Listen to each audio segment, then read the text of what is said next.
ഒരു നീചനായ ഒരു മനുഷ്യൻ എന്റെ രണ്ട് കൈയിൽ നിന്ന് ഇങ്ങനെ അങ്ങോട്ട് പൊക്കി, ഇങ്ങനെ മേലോട്ട് പൊക്കിയിട്ട് 3-ാം നിലയുടെ മേളിൽ നിന്ന് താഴോട്ട്. ഞാൻ വിചാരിച്ചറിഞ്ഞു, എനിക്ക് പ്രതികരിക്കാൻ നേരം കിട്ടിയില്ല. പെട്ടെന്ന് അവന്റെ ഭാര്യ ഓടി വന്ന് കൊല്ലുകാണോടാന്ന് ചോദിച്ചു. അവള് വന്ന് കെട്ടി അവനെ എന്നെ കൂടെ പിടിച്ച് തള്ളി മറിഞ്ഞു വീണില്ലായിരുന്നെങ്കിൽ അന്ന് എന്റെ കഥ കഴിഞ്ഞു. ടോയ്ലറ്റിന്റെ ഗട്ടർ തുറന്ന് ഒരു കയറ് കൊണ്ട് ആ ഗന്ധാപാനി കോരി എന്റെ തല വഴി ഒഴിച്ച് എന്നെ മലാഭിഷേകം ചെയ്തു.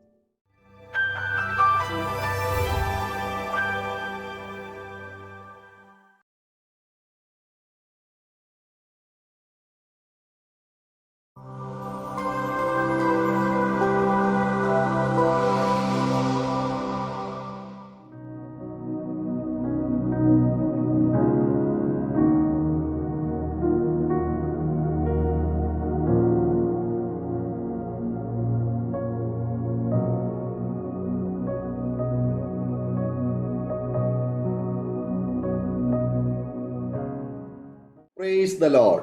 അരോമ ടിവിയുടെ എല്ലാ മാന്യ ശ്രോതാക്കൾക്കും വേഗം വരുന്ന കർത്താവായ യേശു ക്രിസ്തുവിന്റെ നാമത്തില് വന്ദനത്തെയും സ്വാഗതത്തെയും അറിയിക്കുന്നു. അനുഗ്രഹീതവും മനോഹരവുമായ നല്ല നിമിഷങ്ങൾക്കായി, നല്ല ദിവസത്തിനായി ഞങ്ങൾ തിരുനാമത്തെ വാഴ്ത്തുന്നു, സ്തോത്രം ചെയ്യുന്നു. വിവിധ ഇടങ്ങളിൽ ഇരുന്നു കൊണ്ട്, വിവിധ സാഹചര്യങ്ങളിൽ ഇരുന്നു കൊണ്ട് ഞങ്ങളെ ശ്രവിക്കുന്ന എല്ലാ പ്രേക്ഷകർക്കും ഇന്ന് പങ്കുവയ്ക്കുന്നതായ ജീവിതാനുഭവം വലിയ വേറിട്ട ഒരു അനുഭവമായി തീരും എന്നുള്ളത് കൊണ്ട് വളരെ ശ്രദ്ധയോടെ, പ്രാർത്ഥനയോടെ, സ്കിപ്പ് ചെയ്യാതെ അവസാനം വരെ കാണുകയും കേൾക്കുകയും ചെയ്യുവാൻ ഞങ്ങൾ നിങ്ങളെ ക്ഷണിക്കുകയാണ്. നമ്മൾ ക്ഷണം സ്വീകരിച്ച് ഇന്ന് നമ്മോടൊപ്പം ജോയിൻ ചെയ്തിരിക്കുന്നത് കർത്താവിന് വേണ്ടി കഴിഞ്ഞ 45 വർഷത്തിലധികമായി വടക്കേ ഇന്ത്യയുടെ ഗ്രാമങ്ങളിൽ ദൈവം ഉപയോഗിച്ചുകൊണ്ടിരിക്കുന്ന അഭിഷിക്തൻ പ്രിയ വൈ യോഹന്നാൻ പാസ്റ്റർ അങ്കിളാണ്. കർത്താവിൻ്റെ ദാസനെ ഓർത്ത് ഞാൻ ദൈവത്തിന് സ്തോത്രം ചെയ്യുന്നു.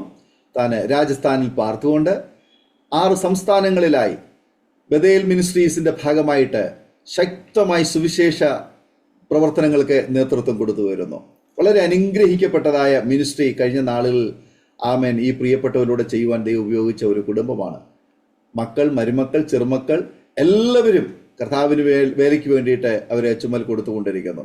പ്രത്യേകിച്ച് രാജസ്ഥാൻ ജയ്പൂർ മഹോത്സവം എന്നറിയപ്പെടുന്നതായ സുവിശേഷ യോഗം എല്ലാ വർഷവും വളരെ അനുഗ്രഹിക്കപ്പെട്ട നിലയിൽ ആ പട്ടണത്തിൽ അനേക ജനങ്ങൾക്ക് അനുഗ്രഹമായി തീർന്നുകൊണ്ടിരിക്കുന്നതായ മീറ്റിംഗ് കൂടിയാണ്. അങ്ങനെ എല്ലാ നിലകളിലും കർത്താവിന് വേണ്ടി ഈ നാളുകളിൽ ദൈവം ഉപയോഗിച്ചുകൊണ്ടിരിക്കുന്ന ദൈവമനുഷ്യന്റെ ആ വാക്കുകൾ നമുക്ക് കേൾക്കുവാൻ വേണ്ടി പ്രാർത്ഥനയോടെ നമുക്ക് ആദ്യ അവസാനം ആയിരിക്കാം. തുടർന്ന് കർത്താവിന്റെ ദാസൻ പാസ്റ്റർ വൈ യോഹന്നാൻ അവറുകളെ തികഞ്ഞ സ്നേഹത്തോടും ആദരവോടും കൂടി അരോമാറ്റിയുടെ പ്രേക്ഷകരോടൊപ്പം സമയം ചെലവഴിക്കുന്നതിനായിട്ട് ഞങ്ങൾ സ്വാഗതം ചെയ്തുകൊള്ളുന്നു. പ്രൈസ് ലോർഡ് അങ്കിളെ. Price the Lord, price the Lord പാസ്റ്ററെ. അങ്കിളിനെ അരോമാറ്റിയുടെ പ്രേക്ഷകരോടൊപ്പം പരിചയപ്പെടുത്തുന്നതിൽ ഞങ്ങൾക്ക് വളരെ സന്തോഷമുണ്ട്. ഒന്ന് പരിചയപ്പെടുത്താമോ? എവിടെ നിന്നാണ് ജോയിൻ ചെയ്തിരിക്കുന്നത്? കുടുംബാംഗങ്ങളെ ഒരു വാക്കിൽ പരിചയപ്പെടുത്താമോ? Thank you. Praise the lord. കർത്താവായ യേശു ക്രിസ്തുവിന്റെ ധന്യനാമത്തിൽ അരോമ ടിവിയുടെ പ്രേക്ഷകർക്ക് ഹൃദയംഗമായ നന്ദിയും സ്നേഹവും ഈ സമയത്ത് ഓർപ്പിക്കുന്നു. പ്രത്യേകിച്ച് അതിൻ്റെ ഡയറക്ടറായിരിക്കുന്ന ഞാൻ ക്രിസ്തുവിൽ വളരെ ബഹുമാനിക്കുന്ന പാസ്റ്റർ ഡാനിയൽ ജോൺ അവറുകൾക്കായിട്ട് സ്തോത്രം. ഞാൻ രാജസ്ഥാന്റെ ക്യാപിറ്റലായ പിങ്ക് സിറ്റി എന്നറിയപ്പെടുന്ന ജയ്പൂർ പട്ടണത്തിൽ നിന്നാണ് ഞാനിപ്പോൾ നിങ്ങളോട് കൂടെ ചേർന്നിരിക്കുന്നത്.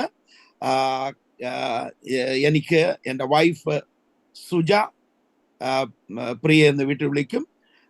എനിക്ക് 3 പെമ്മക്കളെയാണ് കർത്താവ് തന്നത്. അവർ 3 പേരും വിവാഹിതരും 6 കൊച്ചുമക്കളും എനിക്കുണ്ട്. ഞങ്ങൾ ഒരുമിച്ച് കർത്താവിനെ സേവിക്കുന്നു. നിങ്ങളെ പരിചയപ്പെടുത്തി വളരെ സന്തോഷമുണ്ട്. തീർച്ചയായിട്ടും എനിക്ക് ഒത്തിരി സന്തോഷമുണ്ട്.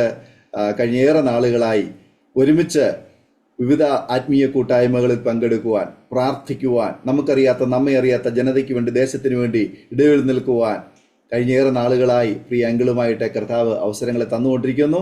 ഞങ്ങൾ പലപ്പോഴും ഓൺലൈൻ കൂട്ടായ്മകളിലും ഞങ്ങൾ നേരിട്ടുമൊക്കെ കാണുവാൻ കർത്താവ് കൃപ ചെയ്തിട്ടുണ്ട്. ഇന്ന് തുടർന്ന് അങ്കിളുടെ ജീവിതാനുഭവങ്ങൾ ഒരുപാട് അനുഗ്രഹിക്കപ്പെട്ട ജീവിതാനുഭവമാണ്. തുടർന്ന് അരോമാറ്റിയുടെ പ്രേക്ഷകരുമായിട്ട് പങ്കുവയ്ക്കുന്നതിനായിട്ട് സമയം വേർതിരിച്ചുകൊള്ളുന്നു. കർത്താവ് നമ്മെ സഹായിക്കും. ആമേൻ. Praise the lord. Once again Aroma ടിവിയിലൂടെ സുവിശേഷകരെ, നോർത്ത് ഇന്ത്യയിൽ മിഷണറിമാരെ ലോകത്തിന്റെ മുമ്പിൽ പ്രസന്റ് ചെയ്യാൻ ഈ ചാനൽ അതിന്റെ ഡയറക്ടറായ പാസ്റ്റർ ഡാനിയൽ ജോൺ അവറുകളുടെ ഉത്സാഹം, ദർശനത്തെ ഞാൻ അപ്രീഷിയേറ്റ് ചെയ്യുന്നു, അഭിനന്ദിക്കുന്നു. കാരണം സുവിശേഷീകരണം എന്ന ദൗത്യമാണല്ലോ സഭയുടെ. അതിന് താൻ കാണിക്കുന്ന ഉത്സാഹത്തിനായിട്ട് ഞാൻ സ്തോത്രം ചെയ്യുന്നു. എനിക്കിങ്ങനെ ഒരവസരം തന്ന സർവകൃപാലുവായ ദൈവത്തിന് ഹൃദയംഗമായി ഞാൻ സ്തോത്രം പറയുന്നു. എന്നെ പരിചയപ്പെടുത്താൻ എൻ്റെ ഞാൻ ആയൂർ ചെറുവക്കൽ എന്ന സ്ഥലത്താണ് എൻ്റെ ബാല്യകാലം ചെലവഴിച്ചത്. ആയൂർ നിന്ന് ഒരു 15 കിലോമീറ്റർ അകലെയുള്ള, 10 കിലോമീറ്റർ താഴെ അകലെയുള്ള ഓയൂരിനടുത്ത് ചെങ്കളത്താണ് ഞാൻ ജനിച്ചു വളർന്നത്. എൻ്റെ പിതാവ് AB തോമസ് കമ്പനിയിലെ സൂപ്രണ്ട് ആയിരുന്നത് കൊണ്ട് ചെറുവക്കലിലേക്ക് പോയി. അവിടെ ചെങ്കൂർ എന്ന സ്ഥലത്ത് ഒരു തോട്ടത്തിന്റെ സൂപ്രണ്ടായിട്ട് ജോലി ചെയ്യുവാൻ ദൈവം അദ്ദേഹത്തിന് അവസരം കൊടുത്തുകൊണ്ട് ഞങ്ങൾ അവിടെയാണ് വളർന്നത്. ഞങ്ങൾ യാക്കോബായ ബാക്ക്ഗ്രൗണ്ടിലായിരുന്നെങ്കിലും പെന്തക്കോസ്തു ചുറ്റുപാടുകളിൽ സൺഡേ സ്കൂൾ മുതലുള്ള അഭ്യസനങ്ങളിന് കാരണമായി എൻ്റെ അമ്മ ഒരു പ്രാർത്ഥനാ ഭക്തയായിരുന്നു. എൻ്റെ പിതാവ് തികഞ്ഞ കമ്മ്യൂണിസ്റ്റുകാരൻ, തികഞ്ഞ ഒരു എത്തിസ്റ്റ്, തികഞ്ഞ മദ്യപാനി. ഞങ്ങൾക്ക് ജീവിക്കാനുള്ള എല്ലാ സാഹചര്യങ്ങളും ഉണ്ടായിരുന്നെങ്കിലും ഈ എൻ്റെ പിതാവിൻ്റെ മദ്യപാനം, നിരീശ്വരത്വം, എൻ്റെ പിതാവിൻ്റെ ആ ബാക്ക്ഗ്രൗണ്ട് ഞങ്ങളുടെ വീട്ടിൻ്റെ, എൻ്റെ അമ്മയുടെ സ്വസ്ഥത നഷ്ടപ്പെടുത്തിയിരുന്നു. എന്നാൽ തനിക്ക് താനൊരു നാടകം എഴുതാൻ വേണ്ടി ക്രിസ്തുവിൽ വിശ്രമിക്കുന്ന KL സണ്ണി എന്ന ദൈവദാസൻ അദ്ദേഹത്തിന്റെ കയ്യിൽ നിന്ന് 5 രൂപ കൊടുത്ത് ഒരു സത്യവേദ പുസ്തകം മേടിച്ചു. ഇന്നത്തേക്ക് 60 കൊല്ലം 65 കൊല്ലം മുമ്പായിരിക്കും, 60 കൊല്ലത്തിന്റെ മുമ്പ്. അങ്ങനെയാണ് താൻ ആദ്യമായിട്ട് ഈ പുസ്തകം ബൈബിള് വായിക്കുന്നത്. അങ്ങനെ ഇരിക്കുന്ന ബൈബിള് വായിച്ചിരിക്കുന്ന കാലഘട്ടത്തിൽ തനിക്കൊരു അപ്പൻഡിക്സിന്റെ അസുഖം ഉണ്ടാകുകയും എൻ്റെ വീട്ടിൽ പാസ്റ്റർമാരെ കയറാൻ ഒരിക്കലും എൻ്റെ പിതാവ് അനുവദിച്ചിട്ടില്ല. താൻ അഡ്മിറ്റായി തീർന്ന സാഹചര്യത്തിൽ ഹോസ്പിറ്റലിൽ നിന്ന് ഒരു റെക്കമെൻഡേഷൻ ആരെങ്കിലും സൈൻ ചെയ്യാൻ വേണമെന്ന് പറഞ്ഞിട്ട് വീട്ടിൽ വന്ന് ആരെങ്കിലും കൊണ്ടുപോകാൻ ഇരിക്കുമ്പോൾ എൻ്റെ വീട്ടിൽ KL സണ്ണി പാസ്റ്റർ ഇരിപ്പുണ്ടായിരുന്നു. അദ്ദേഹം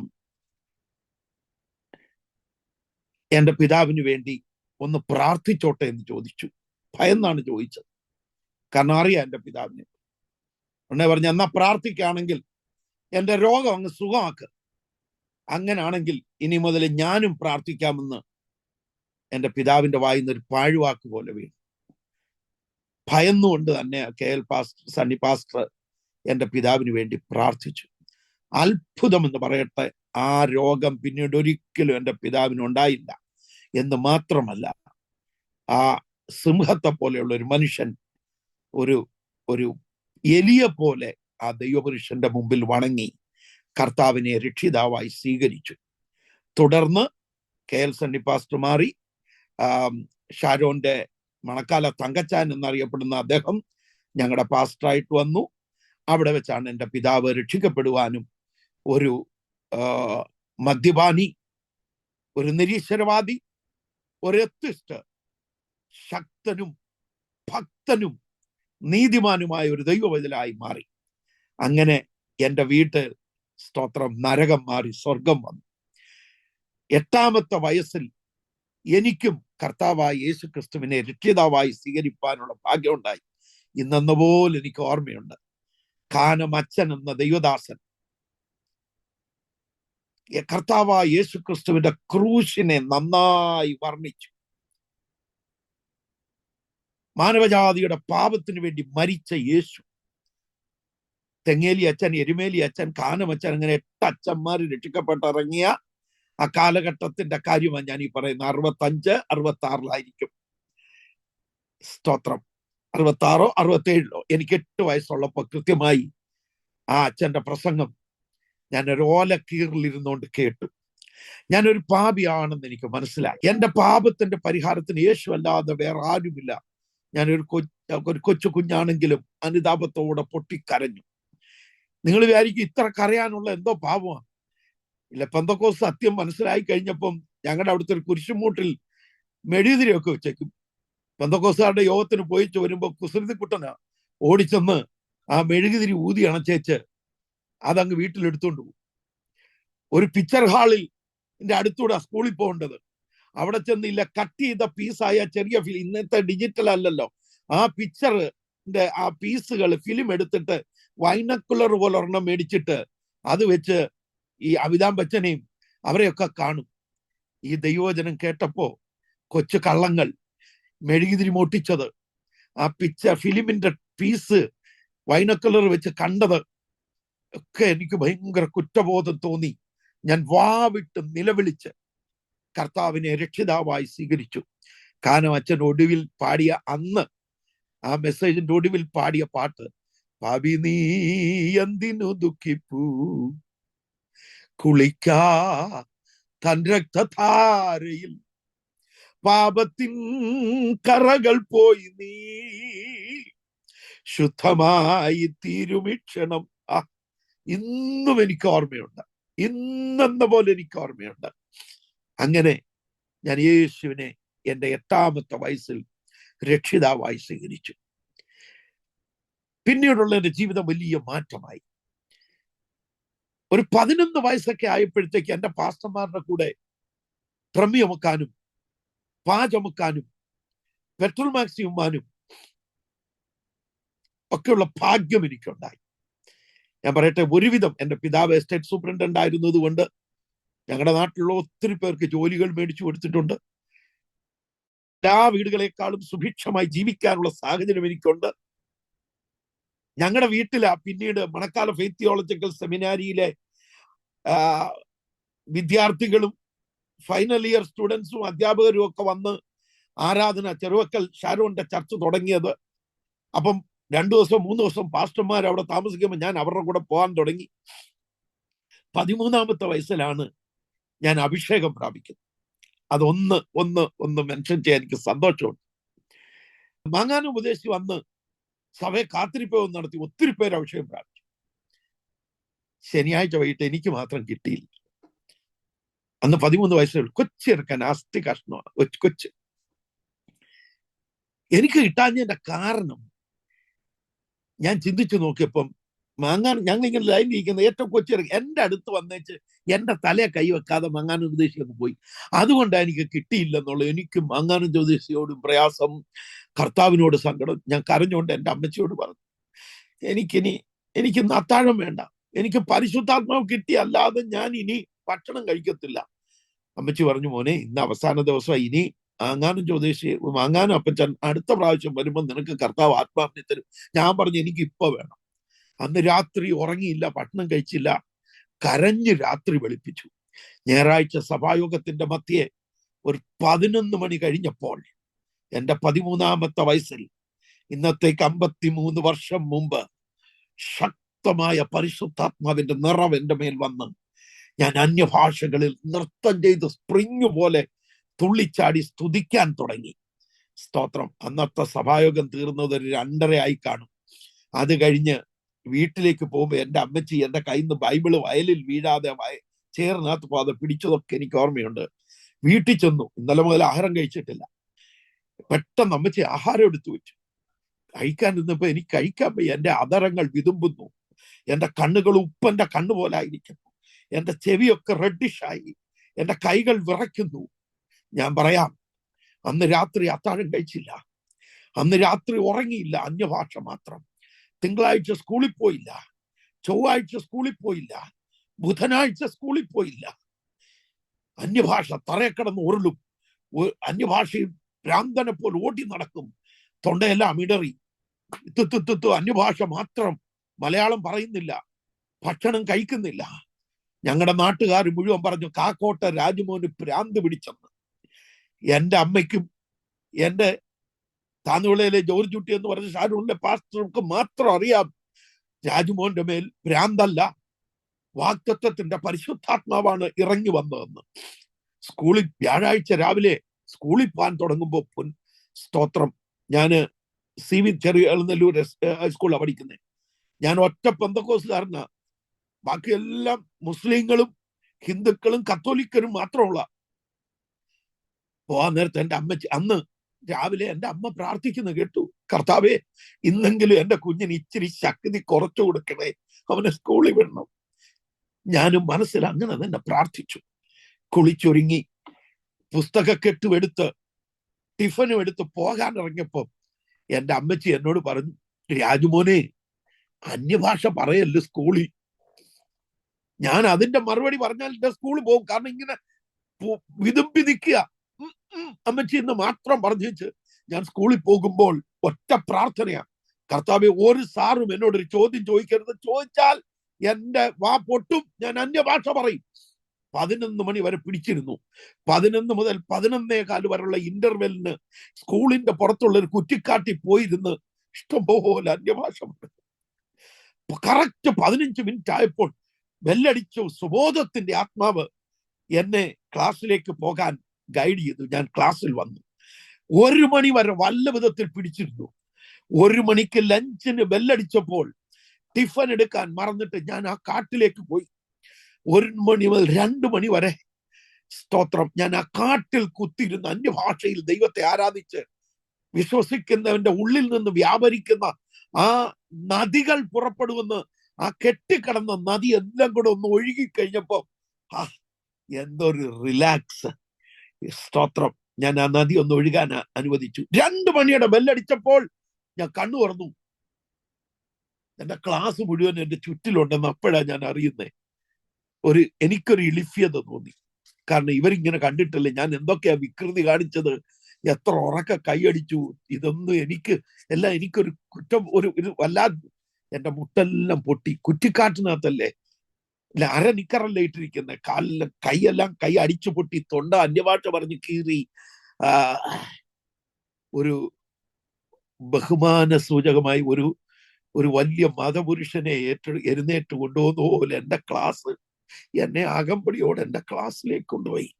അന്നു മുതൽ എന്റെ കൂട്ടുകാർ ഒരു ചള്ളുവാക്ക് പറഞ്ഞാൽ എന്നെ കാണുമ്പോൾ യോഹന്നാൻ വരുന്നെന്ന് പറഞ്ഞു നിർത്തും. അന്നു മുതൽ എന്റെ സ്കൂളിൽ ഒരു അധ്യാപകനോ വിദ്യാർത്ഥിയോ വയറ്റുവേദന വന്ന് ബോധം കെട്ട് വീണാൽ, അസംബ്ലിയിൽ ബോധം കെട്ട് വീണാൽ ടീച്ചേഴ്സ് റൂമിൽ കൊണ്ടിട്ടേച്ച് ഗോപാലകൃഷ്ണപിള്ള സാർ, എന്റെ HM, എന്നെ പിടിച്ചോണ്ട് പോയി ആ റൂം കുറ്റിയിട്ടേച്ച്, ദാ നിന്റെ സാറ് കിടക്കുന്നു, അല്ലെങ്കിൽ ഇന്ന സ്റ്റുഡന്റ് കിടക്കുന്നു, യോഹന്നാനെ നീ പ്രാർത്ഥിക്ക്, എന്നിലുള്ള പരിശുദ്ധാത്മാവിനകത്ത് രോഗശാന്തി ഉണ്ടെന്ന് എന്നോട് പറഞ്ഞത്, സ്തോത്രം, എന്റെ ഗോപാലകൃഷ്ണപിള്ള സാറാ. Buy 1 get 1 free. അന്യഭാഷയ്ക്കകത്ത് ആ രോഗശാന്തി ഉണ്ടെന്ന് എനിക്ക് മനസ്സിലാക്കി തന്ന എന്റെ സാറാണ്. ഞാൻ അന്നു മുതൽ സ്കൂളിലെ സുവിശേഷകനായെന്ന് പറയാം. തികഞ്ഞ ആത്മാർത്ഥയോട് പറയട്ടെ, 53 വർഷം മുമ്പ് എന്റെ മേൽ പകർന്ന ആ വാഗ്ദത്തത്തിൻ പരിശുദ്ധാത്മാവ് ഇന്നും എന്നിൽ കുറയാതെ നിൽക്കുന്നെന്ന്, നിന്റെ തലയിൽ എണ്ണ കുറയാതിരിക്കട്ടെ. സ്തോത്രം. നിന്റെ വസ്ത്രം എപ്പോഴും വെള്ളയായിരിക്കട്ടെ. അങ്ങനെ പരിശുദ്ധാത്മാവിനെ പ്രാപിക്കാൻ കർത്താവ് എനിക്ക് കൃപ നൽകി. അത് കഴിഞ്ഞ് സ്നാനത്തിലേക്ക് പോകാൻ ഞാൻ തീരുമാനിച്ചു. അന്ന് സ്നാനപ്പെടാൻ ഒരു വെള്ള നിക്കറും വെള്ള ഉടുപ്പും ഒക്കെ ഇട്ട് TG കോച്ച് സാറാണ് എന്നെ സ്നാനപ്പെടുത്തിയത്. മരുതമൺ പള്ളി മാക്രിയില്ലാ കുളം, ഞാൻ ഈ കഴിഞ്ഞ ദിവസം അതിന്റെ ഫോട്ടോ എടുത്തു പോയി. അതിന്റെ പേര് മാക്രിയില്ലാ കുളം എന്നോ, ഇഷ്ടംപോലെ മാക്രി ഉണ്ട് അതിനകത്ത്. എങ്ങനെ ആ പേര് കിട്ടിയെന്നറിയത്തില്ല. ഓയൂരിനും കുരിശുമൂടിനും ഇടയ്ക്കുള്ള ഒരു സ്ഥലമായിരുന്നു. ആ മാക്രിയില്ലാ കുളത്തിൽ ഞാൻ സ്നാനപ്പെടാൻ നിക്കറും ഉടുപ്പും, വെള്ള നിക്കറും വെള്ള ഉടുപ്പും ഒക്കെ ഇട്ട്, പറഞ്ഞ പോലെ ഒത്തിരി പേര് സ്നാനപ്പെടാൻ. എന്റെ ഊഴിയം ആയപ്പം എന്റെ പാസ്റ്റർ പറഞ്ഞു, രാജുമോനെ, നീ കൊച്ചി ഇറക്കണം, നീ ഇപ്പൊ സ്നാനപ്പെടണ്ട, നീ കയറി പോരാൻ പറഞ്ഞു. എനിക്കത് ചങ്കുപൊട്ടിപ്പോയി. പ്രാർത്ഥിച്ചപ്പോഴൊക്കെ എനിക്ക് വേണ്ടി പ്രാർത്ഥിച്ചു. പക്ഷേ അന്നേരമാ, നീ കൊച്ചി ഇറക്കുന്ന, ഞാൻ ആളിച്ചിരിയോ, ഞാൻ വീതുങ്ങി. കോഴ്സാറ് വെള്ളത്തിൽ നിൽക്കുന്നു, ബാക്കി എല്ലാവരും കരയിൽ നിൽക്കുന്നു. എന്റെ പാസ്റ്റർ കരയിൽ നിൽപ്പുണ്ട്. അദ്ദേഹം പറയുന്നു, ഞാൻ ഹൃദയം പൊട്ടിക്കൊണ്ട് പ്രതികരിച്ച്, ഞാൻ റെസിസ്റ്റ് ചെയ്തല്ല, എന്റെ പാസ്റ്ററോട് ചോദിച്ചു, കർത്താവിന് എനിക്ക് പരിശുദ്ധാത്മാവിനെ തരാമെങ്കിൽ പാസ്റ്റർ അച്ഛൻ എന്തിനാ എന്നെ സ്നാനം തടയുന്നതെന്ന് ചോദിച്ചു. അച്ഛൻ ഒന്നും മിണ്ടാതിരിക്കുമ്പോ കോച്ച് സാർ അവിടെ നിന്നുകൊണ്ട് പറഞ്ഞു, ആ മോന് സ്നാനപ്പെടാൻ കൺഫേമാ, അവനെ ഇങ്ങോട്ട് ഇറക്കി വിടാൻ പറഞ്ഞു. അങ്ങനെ ഭാഗ്യവശാൽ 13-ാമത്തെ വയസ്സിൽ ജലസ്നാനം സ്വീകരിച്ചു. അന്ന് മുതൽ സുവിശേഷ വേല, പരസ്യയോഗം നടത്തുക, പച്ചക്കറി ചന്തയിൽ പോയ പരസ്യവും നടത്തും, ബസ്സിൽ കയറിയ പരസ്യവും നടത്തും. 4 പേരുള്ളടത്തെ പരസ്യയോഗം എന്തുവാ? കാലം തികഞ്ഞു, ദൈവരാജ്യം സമീപം. അതിലേക്കൂടെ പോകുമ്പോ പരസ്യവും വാക്യം വിളിച്ചു പറയും. എന്റെ വീടൊരു മലയുടെ മണ്ടയാ, അതിന്റെ മണ്ടേ കയറി ഇന്നുകൊണ്ട് വാക്യം വിളിച്ചു, ഉറക്കം വിളിച്ചു പറയും.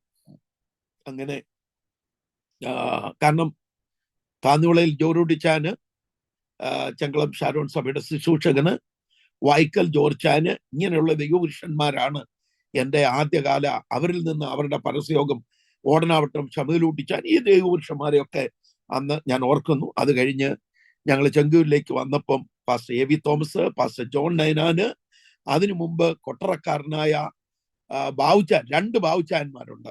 ഒരു സബ് ഇൻസ്പെക്ടറുടെ മോൻ ഇപ്പം വളരെ വാർദ്ധക്യത്തില് അദ്ദേഹം ഡാളസിലുണ്ട്. മറ്റേ ബാവുച്ചാൻ അലക്സ് എന്ന് പറയാം, ഷാരോന്റെ പാസ്റ്റർ, അദ്ദേഹം മരിച്ചുപോയി. ഇവരെയൊക്കെ എന്നെ സത്യത്തിലേക്ക് നടത്തിയ എൻ്റെ ഗുരുക്കളെ ഞാൻ തികഞ്ഞ ആത്മാർത്ഥതയോടെ ഓർക്കുന്നു. അങ്ങനെ അവരുടെയൊക്കെ കൂടെ വീടുകൾ കയറാനും പരസ്യവും നടത്താനും പെട്രോൾ മാക്സ് ചുമക്കാനും പാവിടിക്കാനും അവർക്ക് കുളിക്കാൻ വെള്ളം കോരി കൊടുക്കാനും, കാരണം ഞങ്ങളെ സ്റ്റേറ്റ് ബംഗ്ലാവിലായിരുന്നു കൊണ്ട് താമസിക്കാനൊക്കെ ഉള്ള നല്ല പാസ്റ്റർമാർക്ക് താമസിക്കാനുള്ള സൗകര്യവും ആരാധനയ്ക്കുള്ള സൗകര്യം എല്ലാം ഉണ്ട്. അങ്ങനെ ഞാൻ സുവിശേഷീകരണത്തിൽ പങ്കാളിയായി. എൻ്റെ ആ ഉത്സാഹവും താല്പര്യവും ഒക്കെ കണ്ട് ഒരു ദിവസം ടി ജി കോച്ച് സാർ എൻ്റെ വീട്ടിൽ, മണക്കാല തങ്കച്ചാനും എല്ലാം കൂടെ വന്ന് അവരിരുന്ന് കാര്യം പറഞ്ഞുകൊണ്ടിരിക്കുമ്പോൾ എന്നോട് ചോദിച്ചു, മോനെ നിന്റെ പ്ലാൻ എന്താ? ഞാൻ 10ാം ക്ലാസ് കഴിഞ്ഞിരിക്കും. ഞാൻ പറഞ്ഞു, ഞാൻ തിരുനെൽവേലി ഒരു ബൈബിൾ സ്കൂളിൽ പഠിക്കാനായിട്ട് പോവുക. അവിടെ എന്തിനാടാ മോനെ നീ പോന്നേ? ഞാൻ പറഞ്ഞു, അവിടെ ഇംഗ്ലീഷ് മീഡിയം ഉണ്ട്, ഇംഗ്ലീഷ് പഠിക്കണം. അത് നമ്മുടെ മണക്കാലയിൽ ഈ വർഷം ഇംഗ്ലീഷ് മീഡിയം തുടങ്ങി, നീ വാ എന്ന് പറഞ്ഞു. അങ്ങനെ എന്നെ മണക്കാല ഫെയ്ത്ത് തിയോളജിക്കൽ സെമിനാരിയില് 1976 ഞാനൊരു വേദ വിദ്യാർത്ഥിയായി ജോയിൻ ചെയ്തു. എനിക്ക് ബാല്യം മുതൽ ശക്തമായ ആസ്മ ഉണ്ടായിരുന്നു. അതുകൊണ്ട് ഈ ബൈബിൾ സ്കൂളിന്റെ പുതിയ ബിൽഡിങ്ങുകളെല്ലാം പണിയുന്നതെല്ലാം ഞങ്ങളുടെ തലയെ ചുമന്ന പിന്നെ ഇഷ്ടികൾ മെയിൻ റോഡിൽ കൊണ്ടുവെക്കുന്ന എല്ലാം കൊണ്ടുവെക്കുന്നതും, പിന്നെ പുതിയ ബിൽഡിംഗ് പണിയുന്നതിന്റെ സിമെന്റും ഈർപ്പും എല്ലാം കൂടെ കൊണ്ട് എൻ്റെ ആസ്മ ക്രിട്ടിക്കലായി. ഞങ്ങളുടെ ബൈബിൾ സ്കൂളിൽ നിന്ന് 45 മിനിറ്റ് എബനേസറി വരെ നടന്നു പോയി വേണം, ഇന്ന് പഠിക്കുന്ന ആൾക്കാർക്ക് എന്തായാലും എല്ലാ ദിവസവും 2.5 കിലോമീറ്റർ നടന്നു പോയി വേണം ബ്രേക്ക്ഫാസ്റ്റ് കഴിക്കാൻ, ലഞ്ച് കഴിക്കാൻ, ഡിന്നർ കഴിക്കാൻ. അപ്പൊ ഈ വയലത്തൂടുള്ളപ്പോൾ വെളുപ്പിലത്തെ നടത്തയും എല്ലാം കൂടെ എന്നെ ആസ്മയുടെ ക്രിട്ടിക്കൽ സ്റ്റേജിലേക്ക് എത്തി. പിന്നെ റൂമിൽ പോലും ഭിത്തികളൊക്കെ ഞങ്ങൾ തേച്ചതിന്റെ സമയവും പിന്നെ പുറം തേക്കുമ്പം ഈർപ്പം, ഞങ്ങൾ തന്നെ കെട്ടിച്ചുമക്കുന്ന ഈ പിന്നെ ഇഷ്ടികൾ, ഇതെല്ലാം കൂടെ ഞാൻ മാരകമായ ആസ്മ രോഗിയായിട്ട് അങ്ങ് മാറി. കോച്ച് സാർ ഒരു പ്രാവശ്യം വന്ന് എൻ്റെ കിടക്കയുടെ അടുക്കൽ വന്നിരുന്ന്, കർത്താവേ, ഈ കുഞ്ഞ് ഇവിടെ കിടന്ന് മരിക്കരുത്, ഈ കുഞ്ഞ് സുവിശേഷ വേലയ്ക്ക് അയോഗ്യനാന്ന് പറഞ്ഞ് ഇവിടുന്ന് പോകരുത്, അവനെ ഒരു മിഷണറി ആക്കണേ എന്ന് പറഞ്ഞ് 1976 എൻ്റെ കിടക്കയിൽ അദ്ദേഹത്തിന്റെ കണ്ണുനീർ എൻ്റെ പുറത്ത് വീണ് അദ്ദേഹത്തിന്റെ വാക്കുകൾ എനിക്ക് ഓർമ്മയുണ്ട്. ആ രോഗം ഇന്നുമുണ്ട്. ഇൻഹീലർ എടുത്തോണ്ടാണ് എന്നും. പക്ഷേ കർത്താവിന്റെ കൃപയാൽ ഏറ്റവും പൊടിയുള്ള, ഏറ്റവും അനുകൂലമല്ലാത്ത തണുപ്പും ചൂടും, ഇന്നാണെങ്കിൽ എക്സ്ട്രീം തണുപ്പാ, എത്ര കോട്ടിട്ടാലും എത്ര സ്വെറ്റർ പോയിച്ചാലും തണുപ്പ് മാറാത്ത ചൂടാണെങ്കിൽ എക്സ്ട്രീം 52 ഡിഗ്രി ഉള്ള ഈ കാലാവസ്ഥയിൽ എൻ്റെ കൃപ നിനക്ക് മതി. അങ്ങനെ ആ ദൈവപുരുഷന്റെ കണ്ണുനീര്, ആ ബൈബിൾ കോളേജിലെ അധ്യയനം എന്നെ ഒരു സുവിശേഷകനാക്കിയെന്ന് അഭിമാനത്തോടെ പറയട്ടെ. അങ്ങനെ മണക്കാല ഫെയ്ത്ത് തിയോളജിക്കൽ സെമിനാരിയിൽ ഞാൻ ഇംഗ്ലീഷ് മീഡിയം പഠിക്കാൻ പോകും. അവിടെ ഇംഗ്ലീഷ് 4 മാസം കഴിഞ്ഞപ്പോൾ ഞാൻ പറഞ്ഞല്ലോ എനിക്ക് അലർജി ഉണ്ട്, എനിക്ക് പിന്നെ ഫീസ് കൊടുക്കാൻ പിന്നെ എൻ്റെ അപ്പൻ തരത്തില്ല. സുവിശേഷ വേലയ്ക്ക് ഞാൻ പോയത് എൻ്റെ അച്ഛന് ഹാപ്പി അല്ല, ഇല്ലാഞ്ഞിട്ടല്ല, പക്ഷെ ഹൈസ്കൂളിൽ കാശ് കൊടുത്ത് പഠിക്കണ്ട. അപ്പൊ അങ്ങനെ വന്നപ്പോ ഞങ്ങൾ 2 മണിക്കൂർ മാനുവൽ വർക്ക് ചെയ്യണം. എനിക്ക് ചെയ്യാവുന്ന, ഞാൻ ഈ നേരത്തെ പറഞ്ഞ പോലെ സിമെന്റ് ചുമക്കാൻ ഒക്കത്തില്ല. അങ്ങനെയൊക്കെയുള്ള സ്റ്റുഡൻസ് ഓരോരുത്തർ ഓരോ പണികൾ ചെയ്യുന്നുണ്ട്. എനിക്ക് ചെയ്യാൻ ഒക്കുന്ന ലൈറ്റ് ഡ്യൂട്ടി എന്ന് പറയുന്ന കോറിഡോർ തൂക്കാനും ടോയ്ലറ്റ് ക്ലീൻ ചെയ്യാനും. ഈ 2 ജോലിയാണ്. 10-20 ടോയ്ലറ്റ്, 18 ടോയ്ലറ്റ് ഉണ്ട്. അത് ഞാൻ കഴുകും രാവിലെ അതിരാവിലെ എണ്ണിച്ച്. പിന്നെ കോറിഡോർ തൂക്കും. ഇത് 2-ലേതെങ്കിലും ഡ്യൂട്ടികൾ ഇങ്ങനെ ഷിഫ്റ്റ് എനിക്ക് കിട്ടുന്നത്. അപ്പൊ ഈ ആസ്മ രോഗി ആയതുകൊണ്ട് ഈ കോറിഡോർ തൂത്ത് ഈ എല്ലാവർക്കും നിയമമുണ്ട്, ആരും അവരുടെ റൂമിലെ അഴുക്ക് കോറിഡോറിൽ ഇടരുത്. ഞാൻ കൊച്ചി ഇറക്കനായതുകൊണ്ട് ഞാൻ തൂത്ത് വെക്കുന്നതിന് മുമ്പ് എല്ലാവരും കൊണ്ടു ചെന്നിടും. അപ്പോഴത്തേക്ക് അങ്ങ് പോകാൻ നിറഞ്ഞ ആ കോറിഡോർ എന്ന് പറയുമ്പോ എന്റെ ലങ്സ് എല്ലാം അങ്ങ് പൊടി കൊണ്ട് കയറിയിട്ട് തുമ്മി തുമ്മി തുമ്മി ഞാൻ ഇങ്ങനെ, എന്നെ ആൾക്കാർ ബൈബിൾ സ്കൂളിലൊക്കെ പരിഹസിക്കുന്ന ഇങ്ങനെ എന്നെ കാണുമ്പോഴേ ഞാൻ എപ്പോഴും ഇങ്ങനെ മൂക്ക് ചീറ്റിയിരിക്കും. എന്റെ അടുത്ത ക്ലാസ്സിലെ കുട്ടികൾക്ക് ഇരിക്കാൻ ഒക്കത്തില്ല. കാരണം അന്ന് ഈ ടിഷ്യൂ പേപ്പർ ഇല്ലല്ലോ. ടവലിനകത്ത് ഇങ്ങനെ മൂക്കളെ വലിച്ച് എനിക്ക് തന്നെ എന്നെ ഇറിറ്റേഷൻ ആയിരുന്നു. അതാ കോച്ച് സാറിന്റെ കണ്ണുനീരിന്റെ കാര്യം ഞാൻ പറഞ്ഞു. സംഹാവ് 4 മാസത്തെ പഠിത്തം കഴിഞ്ഞപ്പം അന്നത്തെ residential dean, he is not eligible for English medium.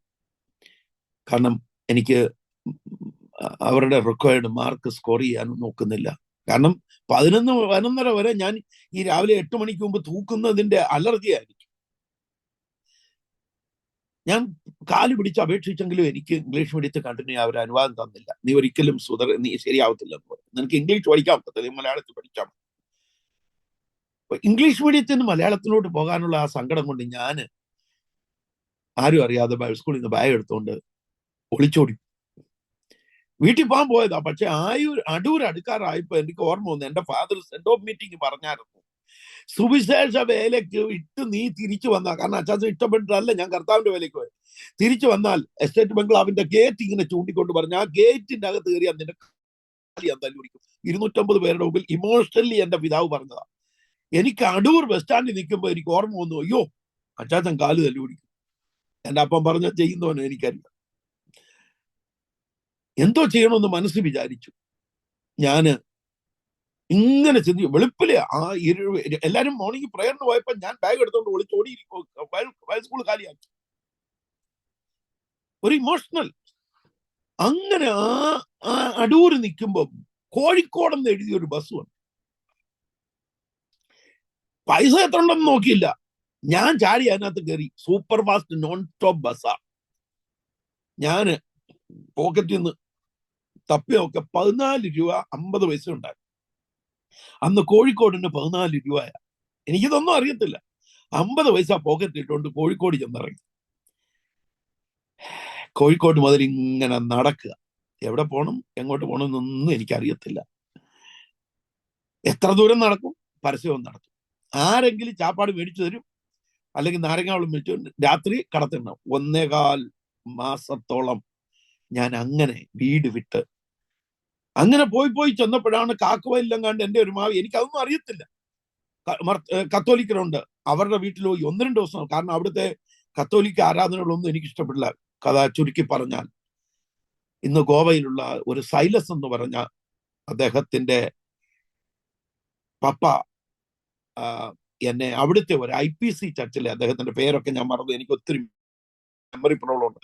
അന്നത്തെ പാസ്റ്റർ ഒരു ചെറിയ ഷെഡിനകത്ത് ആരാധന നടത്തുന്നു. ഞാൻ അദ്ദേഹത്തെ പോയി കണ്ടു. അവിടെ സഭായോഗത്തിന് എങ്ങനെ തപ്പിപ്പിടിച്ചു എന്ന എന്റെ സഭായോഗത്തിന്റെ മെസ്സേജ്, ഒരു അനുഭവത്തിന് മറക്കാനൊക്കാത്ത സഭായോഗത്തിന്റെ മെസ്സേജ് കഴിഞ്ഞപ്പം എനിക്കന്ന് ഈ കോശിവൈദ്യൻ സാറിനെ ഭയങ്കര ഇഷ്ടമാണ്. എന്റെ കല്യാണത്തിനും അദ്ദേഹം പ്രസംഗിച്ച്, അദ്ദേഹം ഞങ്ങളുടെ ഇടയിലൊക്കെ വന്നു. അദ്ദേഹം പ്രസംഗിച്ച ഒരു പ്രസംഗം, പാറയുടെ പിളർപ്പിലും കടുന്തൂക്കിന്റെ മറവിലും ഇരിക്കുന്ന എന്റെ പ്രാവേ നിന്റെ മുഖം ഒന്ന് കാണട്ടെ.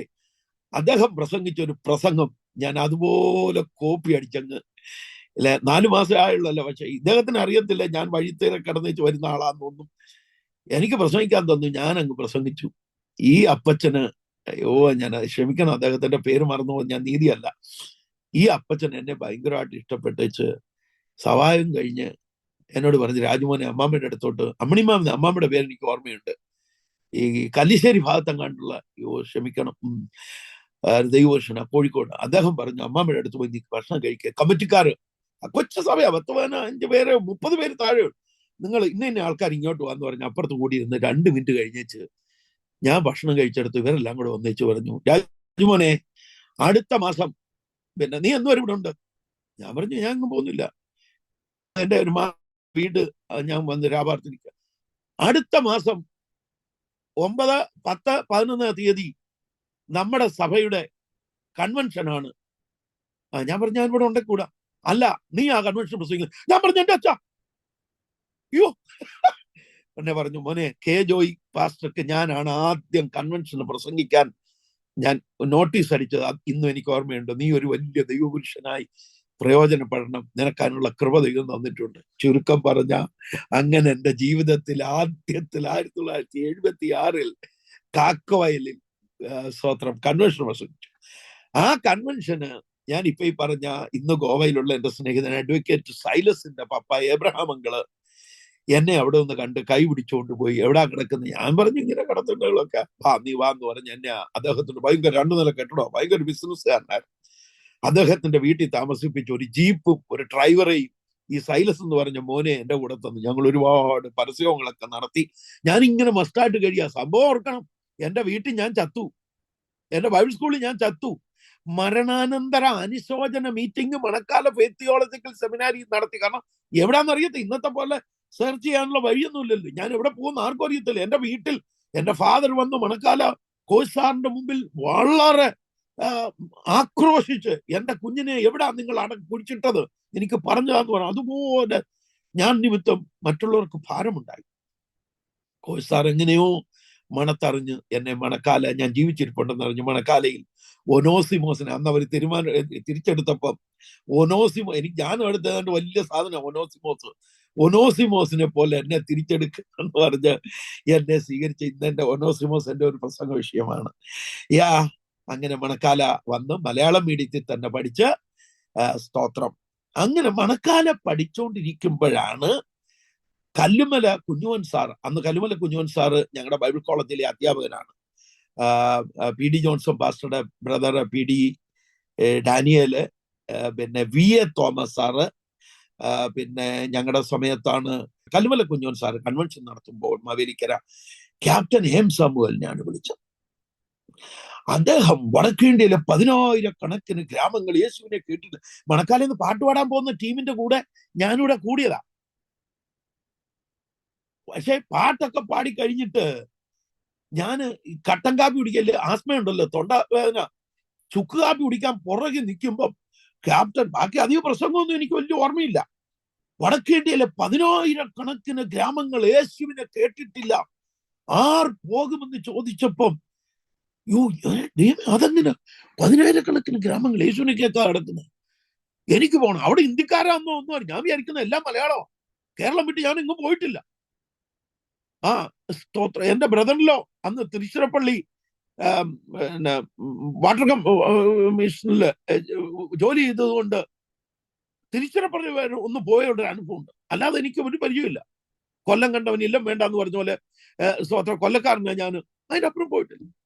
ഞാന് ഇത് കേട്ടപ്പോ കർത്താവേ എന്നെ അയക്കണേ എന്ന് പറഞ്ഞ് വാവിട്ട് നിലവിളിച്ച് ഞാൻ ഓടി മുമ്പോട്ട് വരാൻ പറഞ്ഞു ആ താല്പര്യമുള്ളവർ. ഞാൻ ഓടി മുമ്പോട്ട് വരുമ്പോ ഈ പണ്ടൊക്കെ ഞാൻ കണ്ടു നമ്മുടെ കൺവെൻഷനൊക്കെ നടത്തുമ്പം പിന്നെ ദൈവാത്മാവിൻ ദൈവം സംസാരിക്കുമ്പോ ഭൂതകളവി ആൾക്കാർ അലറുമല്ലോ. സത്യം പറ, അതുപോലെ ഞാൻ അലറിയെന്നാണ് പിന്നീട് എനിക്ക് മനസ്സിലായത്. ഞാൻ അലറിക്കൊണ്ട് കർത്താവേ എന്നെ അയക്കണേ എന്നും പറഞ്ഞു. എന്റെ കമ്മിറ്റ്മെന്റ് അത്ര ആഴമായിരുന്നു. ഞാൻ മുമ്പോട്ട് ഓടിച്ചെന്ന് എനിക്ക് വടക്കേണ്ടി പോകണം, എനിക്ക് സുവിശേഷം അറിയിക്കണം. ക്യാപ്റ്റൻ വലിയ അജാനബാഹുവായ മനുഷ്യനല്ലേ, ഉയർന്ന സ്റ്റേജാ. അവിടുന്നുകൊണ്ട് ആ കുഞ്ഞിനെ മുമ്പോട്ട് വിടാൻ പറഞ്ഞു. നിലവിളിക്കുക. അദ്ദേഹം എന്റെ തലയിൽ കൈവച്ച് സ്തോത്രം എനിക്ക് വേണ്ടി പ്രാർത്ഥിച്ചു. ഒരു ഭാഗ്യം കൂടെ കിട്ടിയത് ഞാൻ പറയാം.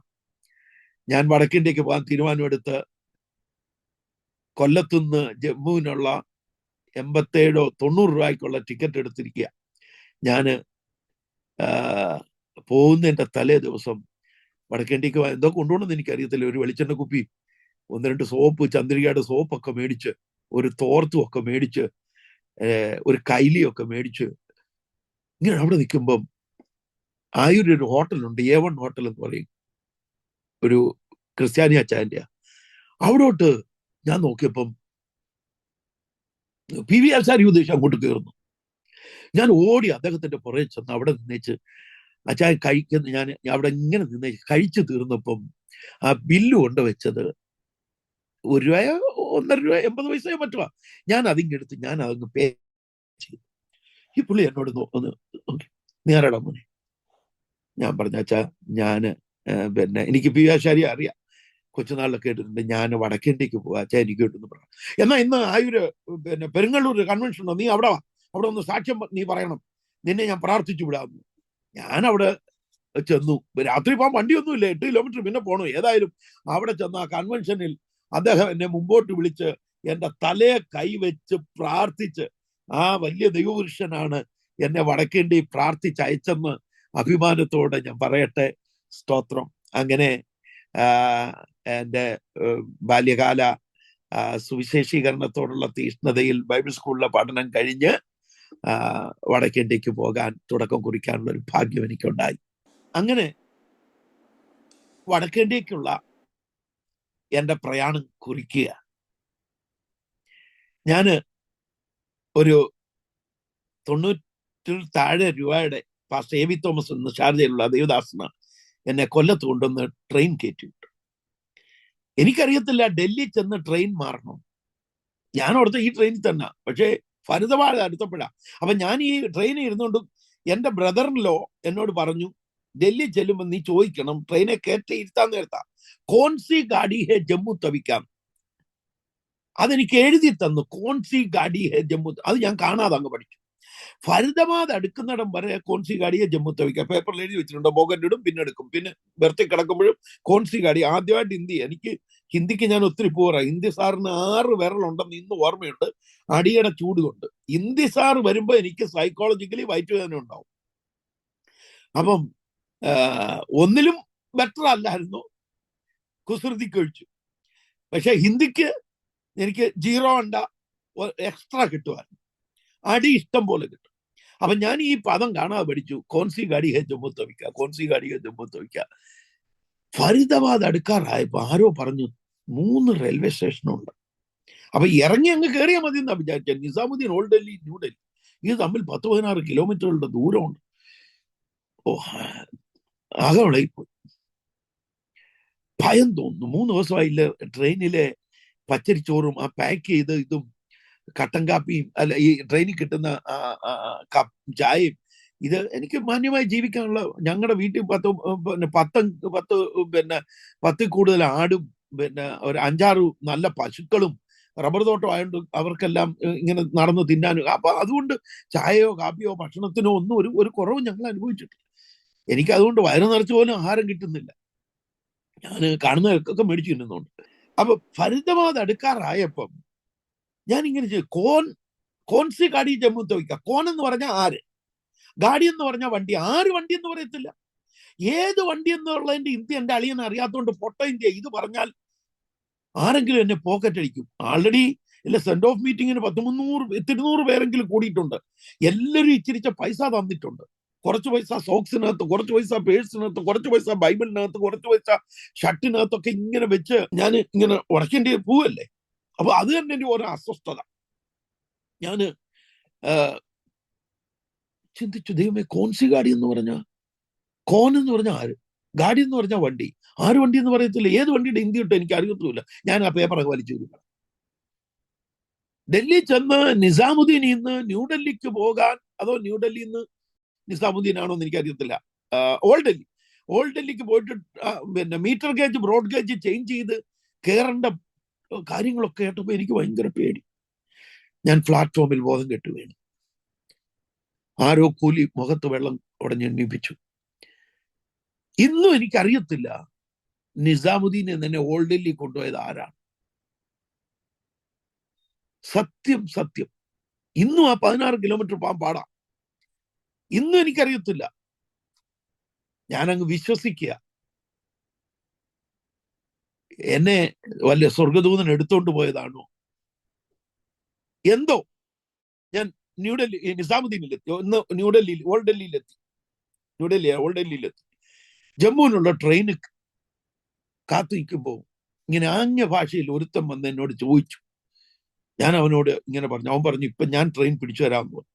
ഞാൻ ആ ട്രെയിനിൽ കയറി അവന്റെ ഹെൽപ്പോടെ. റിസർവേഷൻ കമ്പാർട്ട്മെന്റിൽ കയറേണ്ട ഞാൻ ജനറൽ കമ്പാർട്ട്മെന്റിലാണ് കയറിയ. കീര തിന്നുന്നു, മൂലി തിന്നുന്നു, കക്കിടി തിന്നുന്നു. ഈ പിന്നെ നറേല എന്ന് പറയുന്ന സ്ഥലത്ത് ചെന്നപ്പോ ഒരു ആട്ടുംകുട്ടിയും കൂടെ ഒരു എരുമക്കിടാവിനെയും കൂടെ അതിനകത്ത് കയറ്റി. നമ്മൾ ഇതൊന്നും കേരളത്തിൽ കണ്ടിട്ടുണ്ടോ? കീരയും മൂലിയും കക്കിടിയും ഇതെല്ലാം ഒരുമാതിരി, ഇന്നല്ല അന്നല്ല, ഒരു ബാഡ് സ്മെല്ല. എനിക്ക് ഈ ട്രെയിനിൽ നിന്ന് ഇറങ്ങണം, എനിക്കിനി പോകാൻ വയ്യ. ആൾക്കാരെ കൊണ്ട് ഇടിച്ചങ്ങ് നിറഞ്ഞിരിക്കുക. അംബാലയ്ക്ക് ഇപ്പുറത്ത് 11 മണി കഴിഞ്ഞ് സിഗ്നൽ കിട്ടാതെ വണ്ടി നിർത്തിയപ്പം ഞാൻ മതി കർത്താവ്, എനിക്ക് വയ്യ എന്ന് പറയും. വാവിട്ട് കരഞ്ഞോണ്ട് ബാഗ് എടുത്തോണ്ട് ഒറ്റച്ചാട്ടം. പ്ലാറ്റ്ഫോം പോലും അല്ല, കാടാ, ഇങ്ങനെ നൂഞ്ഞിറങ്ങണം. ഒരു 5-10 മിനിറ്റ് കഴിഞ്ഞ് വിസില് അടിച്ച് വണ്ടി പാൻ തുടങ്ങിയപ്പോ ഞാൻ പോകുന്നില്ല. ലാസ്റ്റ് ബോഗി എന്റെ അടുത്തുനിന്ന് ഇനി 1-2 ബോഗി പോകാനുള്ള വിചാരിച്ചു. ദൈവമേ, ഇതൊരു പട്ടിക്കാടാ. അന്ന് ആകെ 3 ട്രെയിനേ ജമ്മുവിന് പോകുന്നുള്ളൂ. ഹിംസാഗർ തുടങ്ങിയിട്ടില്ല. അപ്പം ഇത് പോയി കഴിഞ്ഞാൽ ഇനി വെളുപ്പിലെ 5:30 എങ്ങാണ്ടൊരു ട്രെയിൻ ഉണ്ട്. അംബാലയ്ക്ക് ഇപ്പുറത്തായി നിൽക്കുന്ന ഇത് കാടാ. ഞാൻ ദൈവമേ എന്ന് പറഞ്ഞ് ഇങ്ങനെ കയ്യിൽ ബാഗ് കിടപ്പുണ്ട്, ബ്രീഫ് കേസ് ഉണ്ട്, ഒരു ടവൽ, ഒരു ബെഡ്ഷീറ്റ് കൈ കിടപ്പുണ്ട്. ചാടി ഇങ്ങനെ അതിന്റെ ഹാൻഡിലെ തൂങ്ങി കിടക്കുമ്പോ ടക്ക് ടക്ക് ടക്ക് ടക്ക് എന്ന് പറഞ്ഞ് അടിക്കും.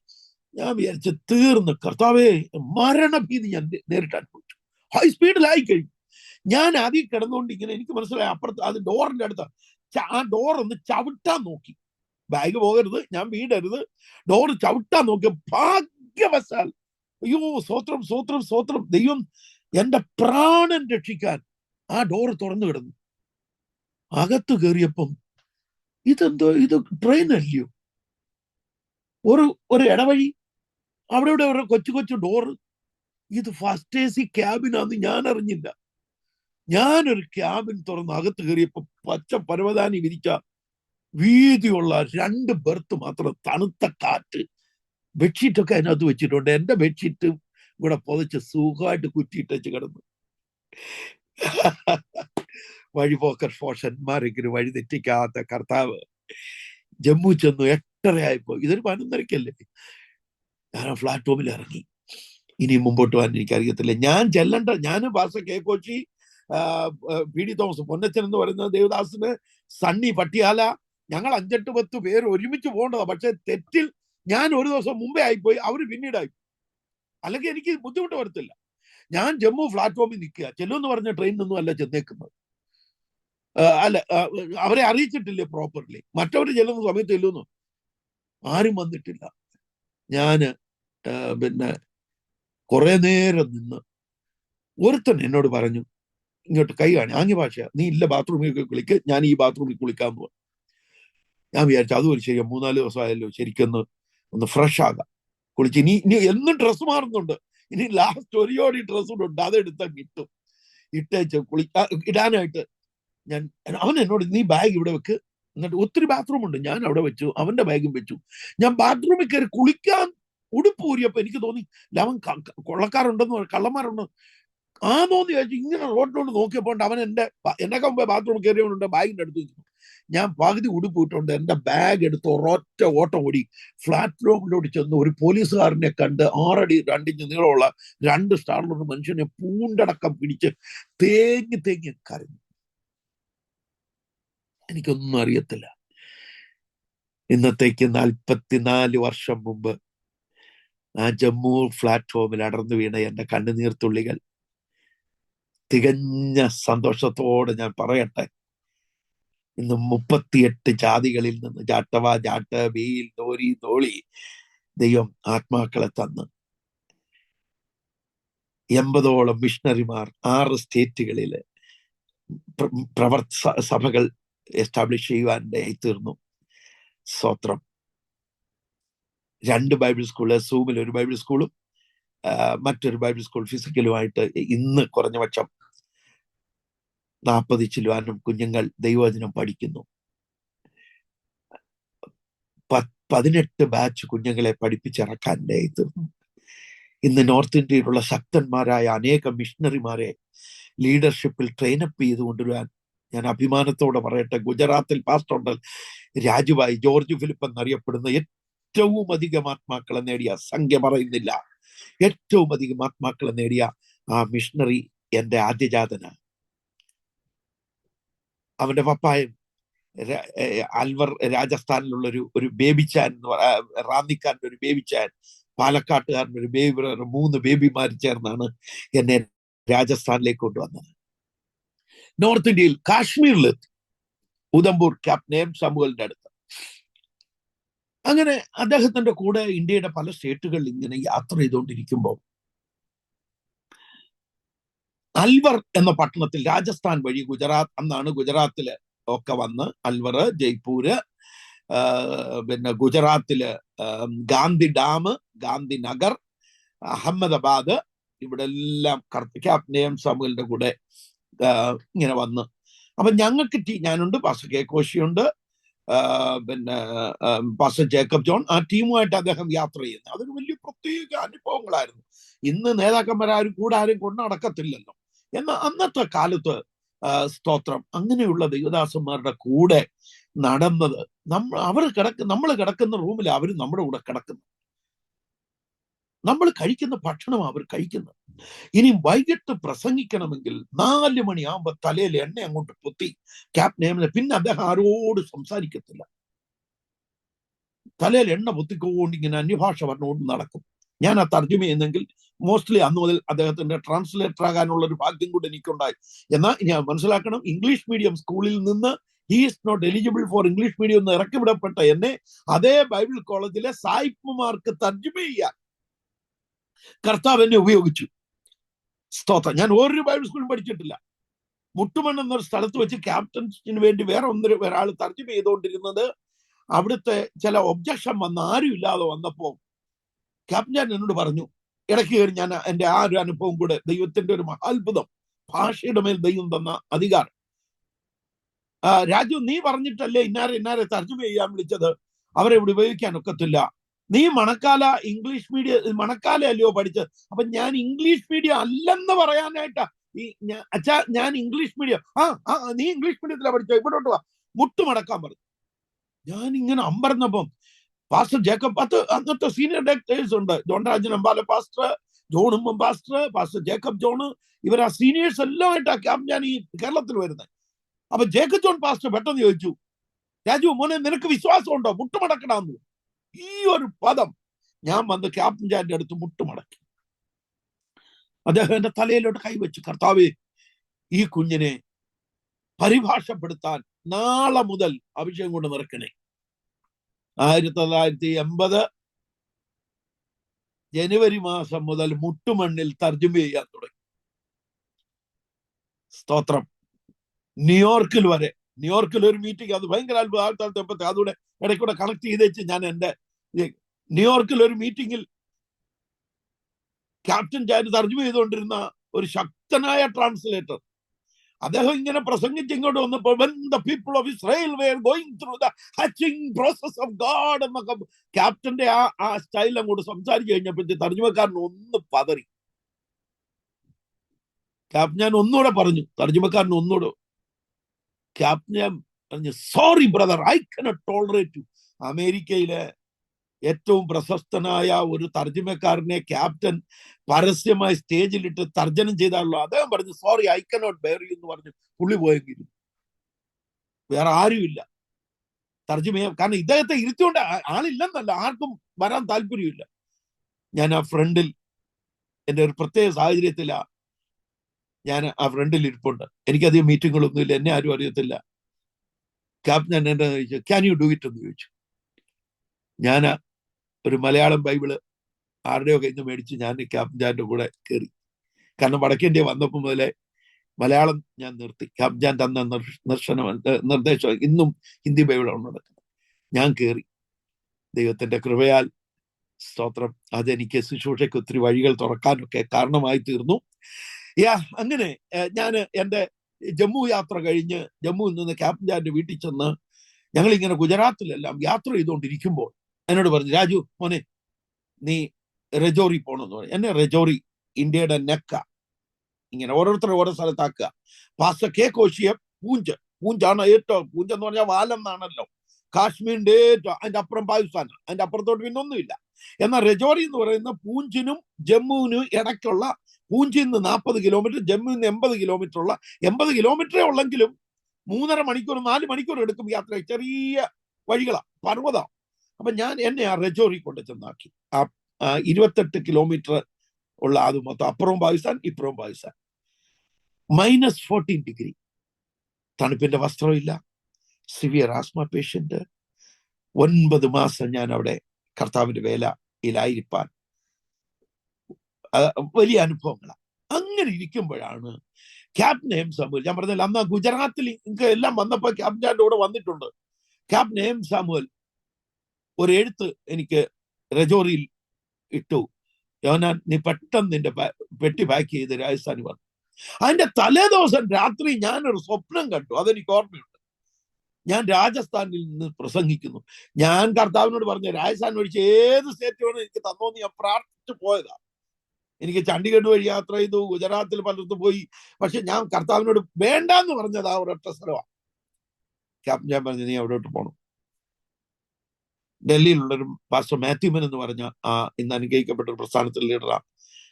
അദ്ദേഹത്തിനും എന്നെ പിക്ക് ചെയ്ത് രാജസ്ഥാനിൽ കൊണ്ടാക്കാനുള്ള ഇൻഫർമേഷൻ കൊടുത്ത് 1980 ഏപ്രിൽ മാസം 26-ാം തീയതി ആണെന്ന് എനിക്ക് തോന്നുന്നത്, 60 രൂപയുടെ ഒരു കൊച്ചു മുറിയെടുത്ത്, ഞാൻ ഈ നേരത്തെ പറഞ്ഞ റാന്നിക്കാരനൊരു ബേബിച്ചായൻ, പാലക്കാട്ടുകാരനൊരു ബേബിച്ചായൻ, പുനലൂക്കാരനൊരു ബേബിച്ചാൻ, അദ്ദേഹം ഒരു ആർമി, ആ ബേബിച്ചാനാണ് ക്യാപ്റ്റൻ ചാനെ, അദ്ദേഹം ഒരു ആർമിക്കാരനാണ്. ക്യാപ്റ്റൻ ചാന് ഇവർ 3 പേരുടെ കത്തയച്ചു 60 രൂപയുടെ ഒരു കൊച്ചു മുറി അവരെനിക്ക് വേണ്ടി എടുത്ത് 3 മലയാളി ഫാമിലിയെ ഒരു ചെറിയ പ്രവർത്തനം തുടങ്ങി. അവിടെയാണ് രാജസ്ഥാനിലെ തുടക്കം കുറിക്കുന്നത്. ആ പട്ടണത്തിൽ 27 വാടക വീടുകൾ മാറി താമസിച്ച് കർത്താവിന്റെ കൃപയാൽ 19 വർഷം അവിടെ കർത്തൃസേവ ചെയ്യാൻ ദൈവം എനിക്ക് ഭാഗ്യം നൽകി. അങ്ങനെ ഒരു 6 വർഷം കഴിഞ്ഞപ്പോൾ എനിക്ക് വിവാഹ പ്രപ്പോസൽസ് വരാൻ തുടങ്ങി. എനിക്ക് അപ്പോഴേ കല്യാണം കഴിക്കണമെന്നാകില്ല. ക്യാപ്റ്റൻ ഞാനും പറഞ്ഞ് കല്യാണം കഴിക്കണം. പക്ഷേ ഞാൻ ഒരു സന്തോഷത്തോടു കൂടി പറയാം, അതിനു മുമ്പ് തന്നെ ക്യാപ്റ്റൻ ജാന്റെ അനുവാദത്തോടെ 25-30 പേരെ ഒക്കെ സ്നാനപ്പെടുത്താനും കർത്തൃമേഷ നടത്താനും ഒക്കെ ദൈവം എൻ്റെ ശുശ്രൂഷയുടെ ആരംഭത്തിൽ അനേക പരിശുദ്ധാത്മാവ് പ്രാപിക്കാനും, അന്നും ഒരു സുവിശേഷ പ്രാന്ത് അന്നും ഇന്നും എന്നിലുണ്ട്. സൈക്കിളിന്റെ പുറകെ ട്രാക്ട് വെച്ച് കെട്ടി ഇങ്ങനെ ഗ്രാമങ്ങളിൽ പോകും. വെള്ളിയാഴ്ച ശനിയാഴ്ച തിരിച്ചു വരും. ലോക്കൽ സഭയിൽ അധികം ആൾക്കാർ, 3 കുടുംബമല്ലേ ആളൂ, സഭായം നടത്തിയിട്ട് പിന്നെയും പോകും. അങ്ങനെ സുശേഷ വേല ചെയ്ത് അൽവറിൽ പ്രവർത്തനം തുടങ്ങി. അവിടുന്ന് 115 കിലോമീറ്റർ അകലെയുള്ള ഭരത്പൂർ, ചമ്പൽക്കാടുകൾ, ഫുലൻ ദേവിയുടെ, എൻ്റെ പ്രതികൂലത്തെ കുറിച്ച് പറയുമ്പോൾ ഞാൻ ആ ഭാഗം ടച്ച് ചെയ്യാം. ചമ്പൽക്കാടുകൾക്ക് അടുത്തുള്ള ഭരത്പൂരിൽ വേല തുടങ്ങി.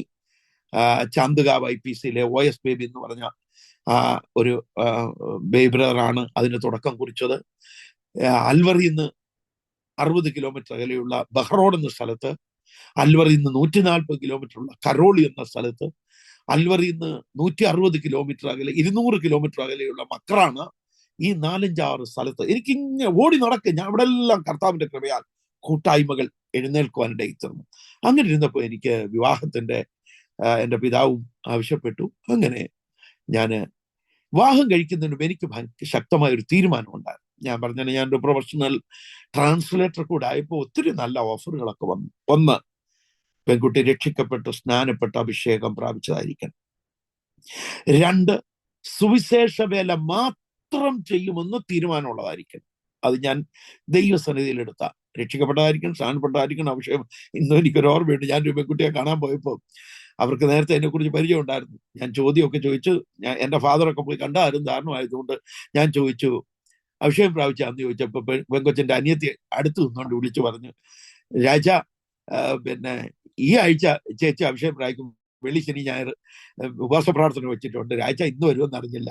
മീൻസ് അത്രമാത്രം അവര് പിന്നെ അതിൽ താല്പര്യമുള്ളവരായിരുന്നു. എന്ന് ഞാന് ആ, മറ്റൊരു പെൺകുട്ടിയെ കണ്ടുവച്ച് അടൂര് എനിക്ക് അത് നടക്കത്തില്ല എന്ന് മനസ്സിലായി.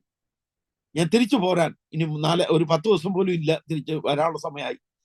അടൂരുള്ള ഡി ഫിലിപ്പ് എന്ന് പറഞ്ഞ എന്റെ കൂടെ പഠിച്ച ഒരു സ്നേഹിതന്റെ മുറിയിലോട്ട് പിന്നെ ഒന്ന് കയറി ഒന്ന് പ്രാർത്ഥിച്ചിട്ട്, ഈ കൊട്ടാരക്കര ബസ് സ്റ്റാൻഡ് ഇപ്പുറത്ത് ഒരു ഹെഡ് മിസ്ട്രസ് പോസ്റ്റ് മിസ്ട്രസ് ഉണ്ടായിരുന്നു. അവർ ഇപ്പൊ എനിക്കൊന്ന് അമേരിക്കയിൽ ജീവനോടുണ്ടെന്ന്. അവരുടെ ഭർത്താവ് ഭയങ്കര ദിവാനിയൊക്കെയാണ്. അവിടെ വെച്ച് GP തരവൻ പാസ്റ്റർ ഒരു പരസ്യോഗത്തിന് പ്രസംഗിക്കാൻ എന്നെ വിളിച്ചിട്ടുണ്ട്. അപ്പം രാവിലെ പോയി പെങ്കൊച്ചിനെ കണ്ടുവച്ച് അത് അത്ര മനസ്സ് തൃപ്തി അല്ലാത്തതുകൊണ്ട് ഡി ഫിലിപ്പ് എന്ന് പറഞ്ഞാൽ എന്റെ ക്ലാസ്മേറ്റിന്റെ അടുത്ത് അല്പം വിശ്രമിച്ചേച്ച് വൈകിട്ട് പോയി പ്രസംഗിച്ച് വീട്ടിൽ പോകാൻ പ്ലാൻ ചെയ്തിരിക്കുമ്പോൾ ഈ പ്രപ്പോസൽ വന്നു. സൂസമ്മാമ എന്ന് പറഞ്ഞ ഒരു അമ്മാമ്മ വന്ന് ഈ പ്രപ്പോസൽ ഡി ഫിലിപ്പ് പാസ്റ്ററിലൂടെ എനിക്ക് വേണ്ടി വെച്ചു. ഞാൻ പറഞ്ഞു, ഈ പ്രാവശ്യം വിവാഹം കഴിക്കാൻ താല്പര്യമില്ല, ഇന്ന് ഞാനൊരു പെൺകുട്ടിയെ കണ്ടുവച്ച് വന്ന. പറഞ്ഞു, ബ്രദർ ഒന്ന് കാണും. അവൻ അതെന്റെ അച്ചാച്ചൻ അറിയാതെ ഒക്കത്തില്ല, ഞാൻ വീട്ടിൽ പോയിട്ട് അത് അച്ചാച്ചനോട് ഞാൻ പറഞ്ഞോളാം എന്ന് സുഷമ പറഞ്ഞു. പ്രിയെ, എന്റെ വൈഫ് സുജ പ്രിയ എന്ന് വീട്ടിൽ വിളിക്കുന്നു. ഞാൻ ആ സൂസമാമയുടെ വീട്ടിൽ വിളിച്ചു, കണ്ടു. അരമണിക്കൂർ ശരിക്കും ഇന്റർവ്യൂ എടുത്തു. ആ ഇന്റർവ്യൂവിൽ സാധാരണഗതിയിൽ ആരും യെസ് പറയത്തില്ല, കാരണം വടക്കേ ഇന്ത്യയിലെ എന്റെ അനുഭവങ്ങളും എന്റെ ദർശനവും പിന്നെ എല്ലാം പറഞ്ഞു. രക്ഷിക്കപ്പെട്ട് സ്നാനപ്പെട്ട് അഭിഷേകം പ്രാപിച്ചും സുവിശേഷ വേല മാത്രം ചെയ്യണമെന്ന് തീരുമാനമുള്ളതാണെന്ന് കണ്ടു. ഞാനന്ന് വീട്ടിൽ പോയി. എൻ്റെ അപ്പനോട് നേരിട്ട് പറയാനുള്ളത് എൻ്റെ ഇടമില്ല, അമ്മച്ചിയോട് ഇത് പറഞ്ഞു. പിറ്റേ ദിവസം രാവിലെ എൻ്റെ ഫാദർ അമ്മാച്ചന്മാരെ കൊണ്ട് പോയി പ്രിയയുടെ വീട്ടിൽ ചെന്നു. പ്രിയ കണ്ടു. കൂടെ അവരുടെ പപ്പായും മമ്മിയും കൂടി, പപ്പായും 1-2 പേരെ കൂടെ എൻ്റെ വീട്ടിൽ കൊണ്ടുവന്നു. ഇന്നലെ പോയി കണ്ടു, ഇന്ന് ഇവിടുന്ന് അങ്ങോട്ട് ചെന്നു. വൈകുന്നേരം അവർ വന്നു. ശനിയാഴ്ച കല്യാണം ഉറച്ചു, തിങ്കളാഴ്ച കല്യാണം കഴിഞ്ഞു, വ്യാഴാഴ്ച പുതുമണവാട്ടിയും കൊണ്ട് രാജസ്ഥാനിലേക്ക് യാത്ര തിരിച്ചു. ശനിയാഴ്ച രാത്രി രാജസ്ഥാനിൽ വന്നു. ഇന്ന് 38 വർഷം തികഞ്ഞു വൈവാഹിക ജീവിതത്തിൽ. കർത്താവ് ഞങ്ങൾക്ക് 3 പെൺകുഞ്ഞുങ്ങളെ തന്നു. രാജസ്ഥാന്റെ ബാക്ക്ഗ്രൗണ്ട് അനുസരിച്ച് 3 പെണ്ണെന്ന് പറഞ്ഞാൽ ദേവദാസൻ പാസ്റ്റർ ഡാനിജോർ അവർക്ക് ഇത് ഭയങ്കര, കാരണം അവർക്ക് പെണ്ണെന്ന് പറഞ്ഞ ശാപമാണ്. ഡിജിറ്റൽ ഇന്ത്യ എന്നും സ്റ്റാർട്ടപ്പ് ഇന്ത്യ എന്നൊക്കെ പറയാൻ എളുപ്പമാണെങ്കിലും ഒരു പെണ്ണുണ്ടാകുക എന്ന് പറഞ്ഞാൽ അവർക്ക് ശാപമാണ്. ആണില്ലെങ്കിൽ അത് അതിലും ശാപം. എന്നോട് പലരും ചോദിക്കും. എന്നാൽ കൃപയാൽ അഭിമാനത്തോട് പറയട്ടെ, എൻ്റെ 3 കുഞ്ഞുങ്ങളും നന്നായി പാടും, നന്നായി ട്രാൻസ്ലേറ്റ് ചെയ്യും, നന്നായി ഡ്രൈവ് ചെയ്യും. ഞാൻ മിഷനില് ഒരു അവധി കാലത്ത് പോലും എൻ്റെ കുഞ്ഞുങ്ങളെ വീട്ടിൽ, ഒന്നാമത് അന്നൊക്കെ വാടകയ്ക്ക് താമസിക്കുന്ന വീടുകൾ എന്ന് പറഞ്ഞാൽ ഒരു നീചം വന്ന് ഒരു ചവിട്ടി കഴിഞ്ഞാൽ 3 പെൺപിള്ളേരെ ഇട്ടല്ലേ പോട്ടെ, അത് തുറക്കും, അത് തീർന്നു. അത് പേടിച്ചിട്ട് ഈ കുഞ്ഞുങ്ങളെ കൂടെ കൊണ്ടങ്ങ് പോവും. അപ്പൊ അവർക്ക് പാടാൻ സമയം കൊടുക്കും. വാഹനങ്ങൾ ദൈവം തന്നപ്പോ അവരെ കൊണ്ട് ഞാൻ ഇന്നൊരു ഡ്രൈവറെ ഉപയോഗിക്കാതിരിക്കാൻ ശ്രമിച്ചു. അവര് തന്നെ വണ്ടി ഓടിക്കാൻ തുടങ്ങി. അങ്ങനെ അവർ നല്ല ഡ്രൈവേഴ്സായി. മിഷൻ മീറ്റിങ്ങുകൾ കോർഡിനേറ്റ് ചെയ്യാൻ പഠിച്ചു. കൃപയാൽ ഭാഗ്യവശാൽ 3 കുഞ്ഞുങ്ങളെയും 3 മിഷണറിമാരെ കൊണ്ട് വിവാഹം കഴിപ്പിക്കാൻ ദൈവം എനിക്ക് ഭാഗ്യം നൽകി. അവർ 3 പേരും ഹിന്ദി ബെൽറ്റിൽ തന്നെ കർത്താവിന്റെ വേലയിൽ അതിശക്തമായിട്ട് പ്രയോജനപ്പെട്ടുകൊണ്ടിരിക്കുന്നു. ഇവർ 3 പേരും വിദേശ ബാക്ക്ഗ്രൗണ്ടിലുള്ളവരാണെന്നുള്ളതാണ് അതിന്റെ സ്തോത്രം. എന്നാൽ ഹിന്ദി ബെൽറ്റിൽ ദൈവം അവർക്ക് കൊടുത്ത ആ ദർശനത്തെ ഓർത്ത് 6 കൊച്ചുമക്കളുണ്ട്. സ്തോത്രം. അവർ 6 പേരും കർത്താവിന്റെ വേല മാത്രം ചെയ്യണമെന്നാണ് എൻ്റെ പ്രാർത്ഥന. എനിക്ക് ഒരു 10,500 സൺഡേ സ്കൂൾ കുഞ്ഞുങ്ങളുണ്ട്. എല്ലാ ദിവസവും എൻ്റെ കുടുംബ പ്രാർത്ഥനയിൽ എൻ്റെ അടുത്തുള്ള കൊച്ചുമകൾ 2-2, 3-3 അവരെ തലയെ കൈവച്ച് പ്രാർത്ഥിക്കുമ്പോൾ എൻ്റെ ഈ 1,500ഓളം സൺഡേ സ്കൂൾ കുഞ്ഞുങ്ങൾക്കും എൻ്റെ 6 കൊച്ചുമക്കൾക്കും വേണ്ടി എൻ്റെ പ്രാർത്ഥന, അവർ കർത്താവിന്റെ വേല മാത്രം ചെയ്യണം. ഞാൻ ഇടയ്ക്ക് എനിക്ക് തലമുറ ഉണ്ടാകുന്നതിന് മുമ്പ് CMC ലുധിയാനയിലെ ഡോക്ടർ അലക്സ് എന്ന ദേവദാസൻ ഞങ്ങൾ ഒരുമിച്ച് ഇന്നും അദ്ദേഹം എന്നെ വളരെ സ്നേഹിക്കുകയും അദ്ദേഹവും ഭാര്യയും ഒക്കെ ഫുൾ ടൈം മിനിസ്ട്രിയിലേക്ക് വരാൻ എന്നെ കൂടെ ദൈവം ഉപയോഗിച്ചെന്ന് ഇപ്പൊ അഭിമാനത്തോട് പറയാം.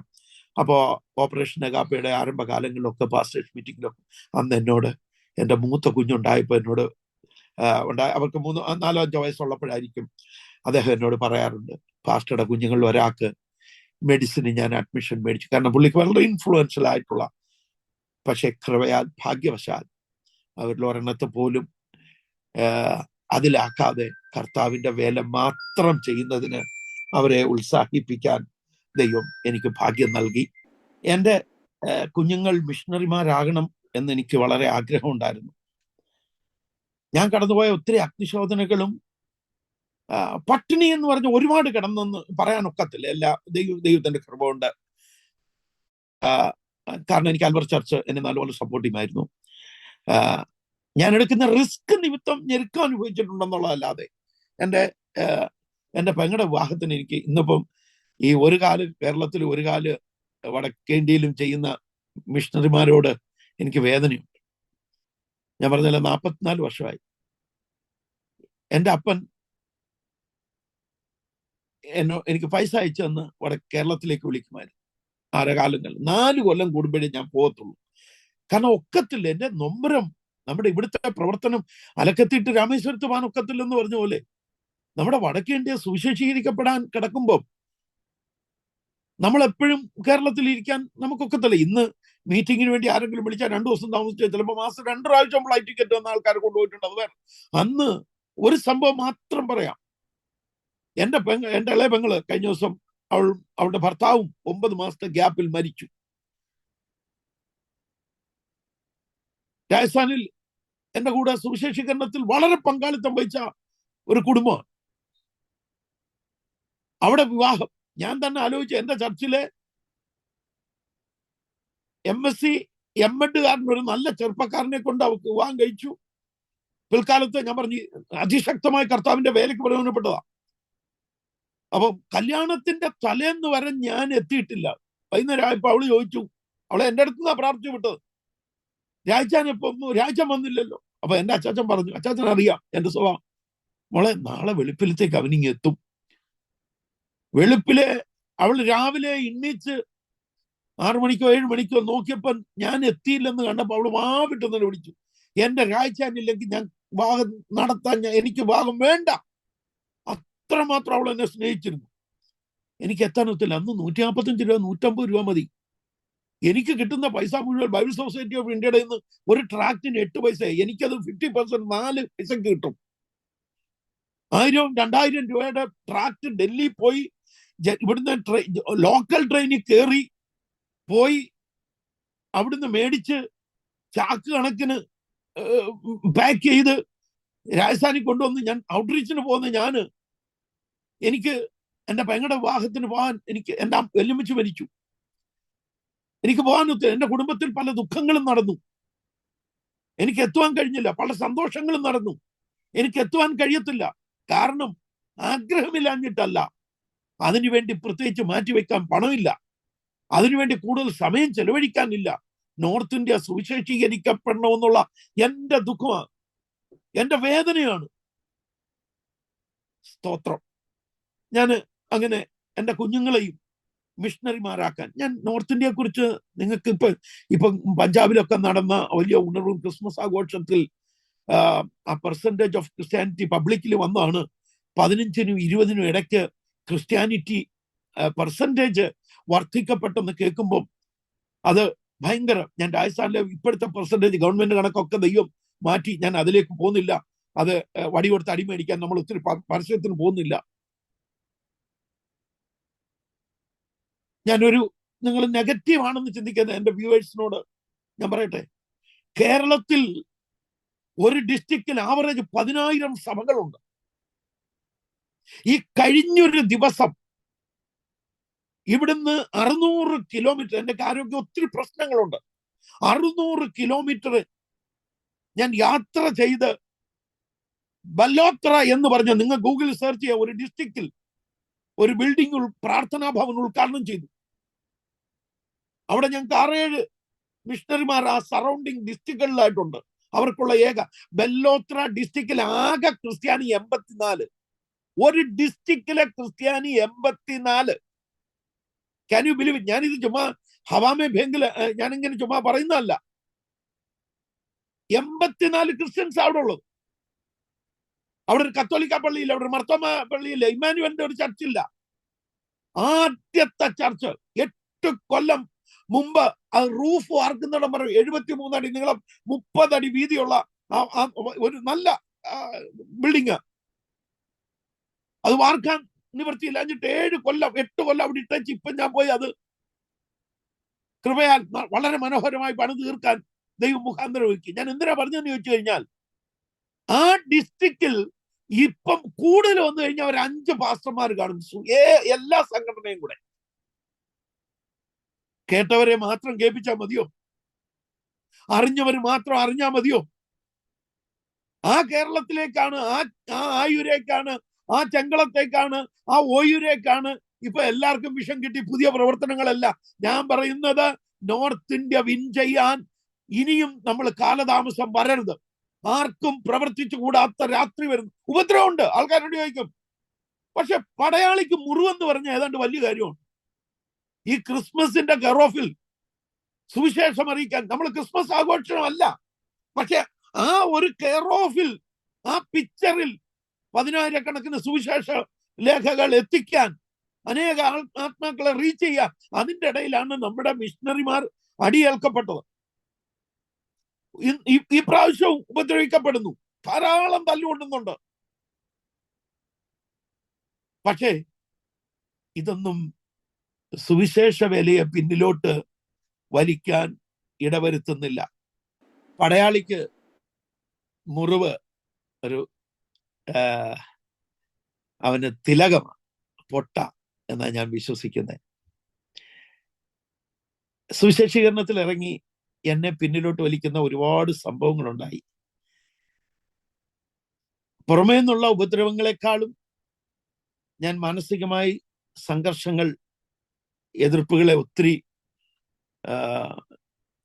ഒന്ന് ഏറ്റവും പ്രധാനമായിട്ട് ആദ്യത്തെ ഒരു 15 കൊല്ലം എനിക്ക് ഹിന്ദിക്കാരെ വേണം, ആത്മാക്കൾ നേടപ്പെടുന്നില്ല. അതെന്നെ വല്ലാതെ എന്നെ അലട്ടി. അപ്പൊ പലപ്പോഴും അതിൻ്റെ ഇടയ്ക്ക് എൻ്റെ പിതാവ് രോഗിയായി. മാരകമായ അദ്ദേഹത്തിന്റെ രോഗാനുഭവം 2-3 മാസം കൂടുമ്പോൾ ICUവിലാക്കണം. ഹാർട്ട് പേഷ്യന്റ് ആണ്. തന്റെ ജോലി നഷ്ടപ്പെട്ടു. ഞങ്ങൾക്ക് കുറച്ച് റബ്ബറും കാര്യങ്ങളും ഉണ്ടായിരുന്നു. അതെല്ലാം ആ മരമൊക്കെ മുറിച്ച് റീപ്ലാന്റ് ചെയ്യുന്ന സമയമായപ്പോഴത്തേക്കാണ് തന്റെ അസുഖം. ഹോസ്പിറ്റലുകളിൽ ഒരുപാട് പൈസ. എൻ്റെ 3 പെങ്ങന്മാരെ വിവാഹം കഴിപ്പിക്കുന്നതിന് ഞങ്ങളുടെ പ്രോപ്പർട്ടികൾ വിറ്റ് ചെലവാക്കപ്പെടേണ്ടി വന്നു. മൂത്ത മകൻ എന്ന നിലയിൽ ഞാൻ ആ കർത്തവ്യങ്ങൾ നിർവഹിക്കാതെ വന്നതിന്റെ ഒരു സെറ്റ് ബാക്ക് കൂടെ എന്ന് വേണമെങ്കിൽ പറയാം. അപ്പന്, എൻ്റെ അച്ചാച്ചന് ഹോസ്പിറ്റലിൽ പോകാൻ ഒരുപാട് പണം അത് പ്രോപ്പർട്ടി വിറ്റും അല്ലാതെയും ചെലവഴിക്കപ്പെടേണ്ടി വന്നു. ഞാൻ വളരെ വേദനയോടെ എന്നെ പ്രഷർ ചെയ്തൊരു സാഹചര്യമുണ്ട്. കൂടെ ഇങ്ങനെ എൻ്റെ അച്ചാച്ചൻ അഡ്മിറ്റ് ആകുന്നു. ഒരു ദിവസം ICU കിടക്കുന്നു, ക്രിട്ടിക്കൽ സ്റ്റേജിലാണ്. ഞാൻ അച്ചാച്ചനെ പോയി കണ്ടുവച്ച് ഞങ്ങൾ 5 സഹോദരങ്ങളോട് ഒരുമിച്ച് രാത്രി ഒരു 11 മണിയായപ്പോൾ ആയിരുന്നല്ലോ നടന്ന് ഒരു 11 കാണത്തില്ല, 9-10 ആയപ്പോൾ വരുമ്പോൾ ഞങ്ങളുടെ നാട്ടുകാരായ മുസ്ലിങ്ങൾ, കുറച്ച് മാന്യര് മുസ്ലിങ്ങൾ കൂടുതലുള്ള എന്നെ വെയിറ്റ് ചെയ്യായിരുന്നു. അവര് ഞങ്ങളെ കണ്ടുടനെ പുറത്തു വന്നു. കുഞ്ഞ് ഒന്ന് നിൽക്കണേ എന്ന് പറഞ്ഞു. എല്ലാവരുടെ നിന്നപ്പോൾ എൻ്റെ പെങ്ങന്മാരോടും അനിയനോടും ഒക്കെ പറഞ്ഞു നിങ്ങൾ അങ്ങ് പോകാൻ പറഞ്ഞു. കുഞ്ഞവിടെ നിൽക്കാൻ പറഞ്ഞു. ഭയപ്പെടേണ്ട ആവശ്യമൊന്നുമില്ല, അവർ ഞങ്ങളുടെ അയൽക്കാരാ. എൻ്റെ അപ്പനെ, എൻ്റെ ഫാദറിനെ ഒത്തിരി ബഹുമാനിക്കുന്നവരാ. അവരിൽ ഒരാള് എന്നോട് പറഞ്ഞു, കുഞ്ഞെ, സൂപ്രണ്ട് സാറിന് വയ്യ, ഇന്നാരല്ല ഇന്നടത്താണ്. കുഞ്ഞ് മൗലവിയായിട്ട്, പാതിരിയായിട്ട് രാജസ്ഥാനിൽ പോയിരിക്കല്ലേ. കുഞ്ഞൊരു കാര്യം ചെയ്യാമോ, ഒരു വെള്ള പേപ്പറിൽ എഴുതി തരാമോ, എനിക്ക് എൻ്റെ അപ്പനെ നോക്കാൻ വയ്യ, നിങ്ങൾ നോക്കിക്കോ എന്ന് എഴുതി തരണം, ഞങ്ങൾ നോക്കിക്കോളാം. നിങ്ങളൊന്ന് ചിന്തിച്ചു നോക്ക. ഞാൻ അന്ന് രാത്രി എൻ്റെ വീട്ടിൽ ചെന്ന് എനിക്ക് ഉറക്കം വന്നില്ല. എൻ്റെ പെങ്ങന്മാരൊക്കെ ചോദിച്ചു എന്താ അവർ വിളിച്ചത്. ഞാനൊന്നും പറഞ്ഞില്ല. പിറ്റേ ദിവസം ഹോസ്പിറ്റലിൽ ചെന്ന് 2 ദിവസം കഴിഞ്ഞ് എൻ്റെ ഫാദറിനെ വീട്ടിൽ ഡിസ്ചാർജ് ചെയ്ത് കൊണ്ടുവന്നു. ആരും ഇല്ലാത്തൊരു സമയത്ത് എൻ്റെ അച്ചാച്ചൻ്റെ കിടക്കയുടെ അടുത്ത് മുട്ടുമടക്കിയിട്ട് എൻ്റെ അച്ചാച്ചൻ്റെ കൈ പിടിച്ച് ഞാൻ പറഞ്ഞു, അച്ചാച്ചന് വയ്യ, ഞാൻ നോർത്ത് ഇന്ത്യയിലെ പ്രവർത്തനം വിട്ടെങ്കിൽ തിരിച്ചു വരിക, നാട്ടിലെങ്ങാനും ബൈബിൾ സ്കൂളിൽ പൊക്കോളാം. എൻ്റെ അച്ചാച്ചൻ പറഞ്ഞു, മോനെ, കലപ്പയ്ക്ക് കൈവച്ച ശേഷം പുറകോട്ട് നോക്കരുത്. ഞാൻ പറഞ്ഞു, ഇല്ല അച്ചാച്ച, ഞാൻ എൻ്റെ പിതാവിന്റെ അനുവാദം കൂടാതെ മണക്കാലം ചെന്നു. പി ജി ജേക്കബ് സാർ മണക്കാലത്ത് തങ്കച്ചാനെ കണ്ടു. അദ്ദേഹം പറഞ്ഞു, നിനക്ക് വേണമെങ്കിൽ തിരിച്ചു വരാൻ ഞങ്ങൾ വേണ്ട ക്രമീകരണങ്ങൾ ചെയ്യാം. ഷാരോന്റെ നല്ലൊരു സഭ നിനക്ക് തരാം. ബൈബിൾ സ്കൂളിൽ പഠിപ്പിക്കാൻ കോച്ച് സാർ ഇപ്പൊ അമേരിക്കയില, അവിടെ അങ്ങോട്ട് ചെല്ലാം. അമ്മാമ്മയോടൊന്ന് പറ, ഞാൻ കോച്ച് സാറിനോട് പിന്നെ പറഞ്ഞോളാം, നിന്നെ ഒരു അധ്യാപകനായിരിക്കാനുള്ള ക്രമീകരണം ചെയ്തു തരാം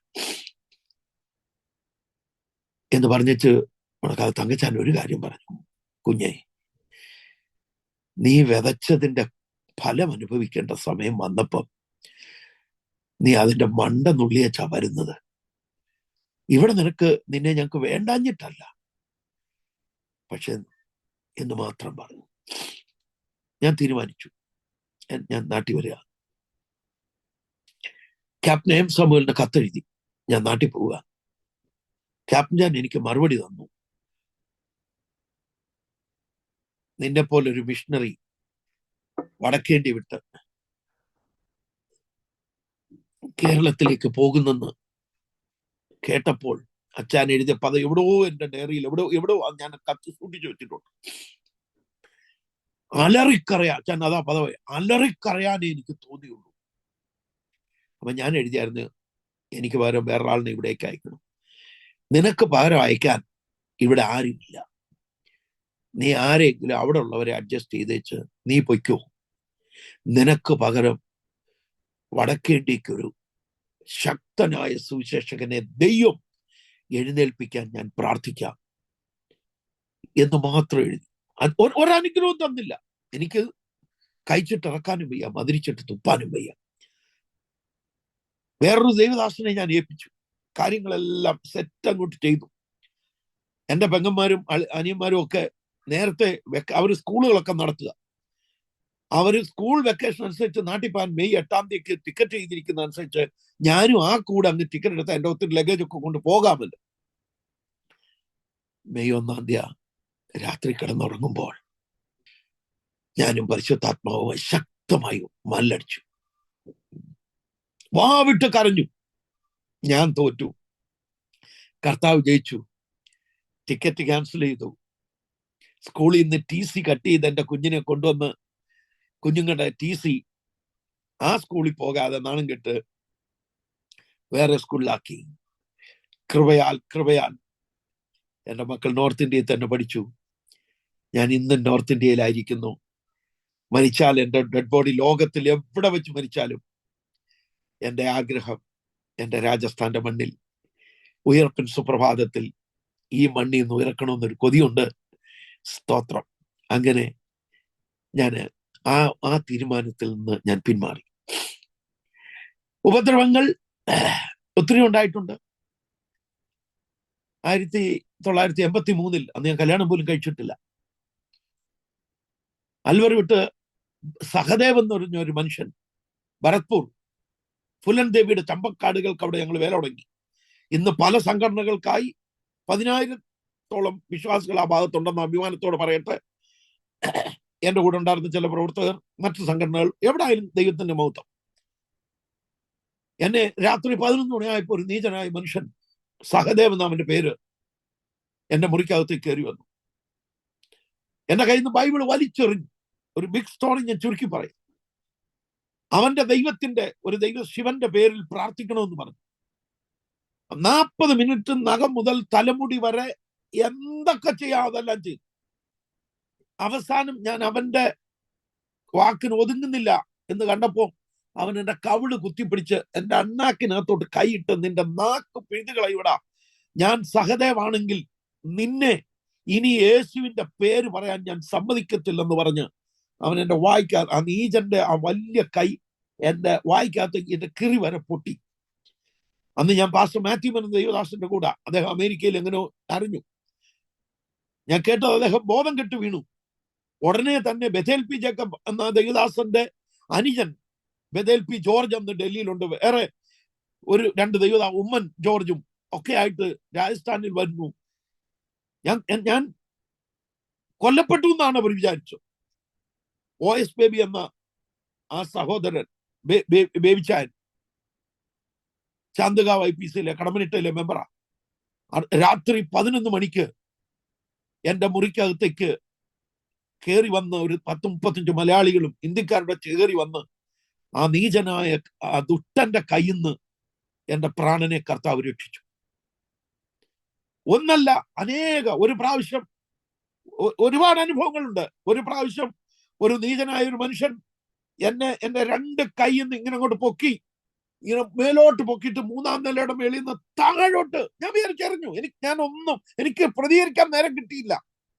എപ്പോ ഇത് സംഭവിച്ചെന്ന് ഞാൻ അറിയുന്നതിന് മുമ്പ് എനിക്ക് താഴത്തെ കുഴി കാണാം, പൊക്കി ഇങ്ങനെ ഈസാമസി നീ യേശുവിന്റെ എന്ന് പറഞ്ഞ് ഇങ്ങനെ എന്നെ പൊക്കി അവനങ്ങോട്ട് എറിയാൻ ഒരു സെക്കൻഡ് പെട്ടെന്ന് അവന്റെ ഭാര്യ ഓടി വന്ന് സന്തുക്കോ നീ നീതിമാനെ കൊല്ലുകാണോടാന്ന് ചോദിച്ചു. അവള് വന്ന് കെട്ടി അവനെ എന്നെ കൂടെ പിടിച്ച് തള്ളി മറിഞ്ഞു വീണില്ലായിരുന്നെങ്കിൽ അന്ന് എന്റെ കഥ കഴിഞ്ഞ്. യേശുക്രിസ്തു നമുക്ക് വേണ്ടി സഹിച്ച വ്യഥയുടെ മുമ്പിലൊന്നുമില്ല. ഒരു ഹോളിക്ക് ഞാൻ ഇങ്ങനെ ട്രാക്ട് കൊടുത്ത് ഇങ്ങനെ വരുമ്പോ ഒരു ടോയ്ലറ്റിന്റെ ഗട്ടർ, ഡീഗിന്റെ ഇപ്പുറത്ത്, ആ സ്ഥലപ്പേര് എനിക്കറിയത്തില്ല, ടോയ്ലറ്റിന്റെ ഗട്ടർ തുറന്ന് ഒരു കയറുകൊണ്ട് ആ ഗന്ധാപാനി കോരി എന്റെ തല വഴി ഒഴിച്ച് എന്നെ മലാഭിഷേകം ചെയ്തു. എന്റെ വീട്ടിൽ നിന്ന് 72 കിലോമീറ്റർ അകലെയാണെന്ന് ഓർക്കണം. പിന്നെ എന്നെ ഒരു വണ്ടി കയറ്റത്തില്ല. ഞാൻ മലത്തിൽ കുളിച്ചു നിൽക്കുക. ആരുടെയെങ്കിലും വീട്ടിൽ ചെന്ന് വെള്ളം കോരിക്കുക, അവന്മാരെ എല്ലാം ശത്രുക്കളാണ്. എന്നെ ഓടിക്കുക. ഞാൻ കുറച്ചപ്പുറത്ത് മാറിയിട്ട് പല വണ്ടിക്കാരും നിർത്തും. എന്റെ നാറ്റം കണ്ടപ്പോ അവർക്ക് എന്നെ കയറ്റാൻ ഒക്കുന്നില്ല. ഒരാൾ പറഞ്ഞു പുറകിൽ തൂങ്ങിക്കിടക്കാൻ കിടന്നോളാൻ പറഞ്ഞു. ജീപ്പിന്റെ പുറകിൽ അകത്ത് കയറാതെ തൂങ്ങിക്കിടന്ന് എന്റെ വസ്ത്രം ഉണങ്ങി. ഞാൻ കടന്നുപോയ വഴികൾ അതികടന്നു. പക്ഷെ ഇതുകൊണ്ടൊന്നും ഞാൻ പുറകോട്ട് മാറിയില്ല. എന്റെ അമ്മ ക്യാൻസർ പേഷ്യന്റായി കൊട്ടിയം മുതൽ CMC ലുധിയാന വരെയുള്ള ഹോസ്പിറ്റലുകളിൽ ട്രീറ്റ്മെന്റിന് വേണ്ടി കൊണ്ടു നടക്കപ്പെടേണ്ടി വന്നു. സുവിശേഷ വേല വിട്ട്, വടക്കേന്ത്യ വിട്ട്, സുവിശേഷ വേല വിട്ടല്ല, എവിടെയായാലും വേല ചെയ്താൽ പോരെ. നാട്ടുകാരും ബന്ധുക്കളും കുടുംബക്കാരും ഒക്കെ പറഞ്ഞെങ്കിലും സ്തോത്രം എന്റെ അമ്മയും അനുവദിച്ചില്ല. മോനെ കലപ്പയ്ക്ക് കൈവശ എന്റെ അപ്പനും അമ്മയും പറയുന്ന ഒരു പദം അതായി. സ്തോത്രം. ആരുടെയെങ്കിലും ഹൃദയത്തിലെ വിളിക്ക് എന്റെ ഈ അനുഭവം ഒരു പ്രചോദനമായി, ധൈര്യമായി മാറട്ടെ എന്ന് ആഗ്രഹിച്ചുകൊണ്ട് മാത്രമാണ് ഞാൻ എൻ്റെ ഈ അനുഭവങ്ങൾ പങ്കിടുന്നത്. ഞാൻ മറ്റൊരു കാര്യം പറയട്ടെ. എന്റെ മൂത്ത സഹോദരി വിവാഹം കഴിഞ്ഞ്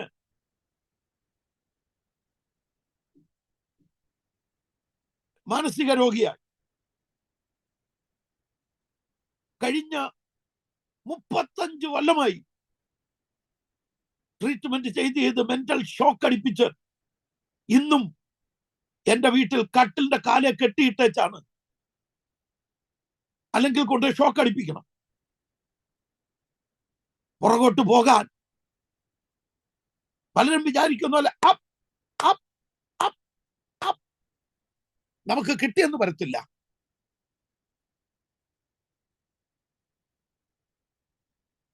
എന്റെ ആരോഗ്യ പ്രശ്നം, ഞാൻ ഹാർട്ട് പേഷ്യന്റ് ആയി. 98-ൽ ആദ്യത്തെ മേജറായ ഹാർട്ട് അറ്റാക്ക് ഉണ്ടായി. അതിനുശേഷം 5 മേജർ അറ്റാക്സുകൾ ഉണ്ടായി. Open heart surgery.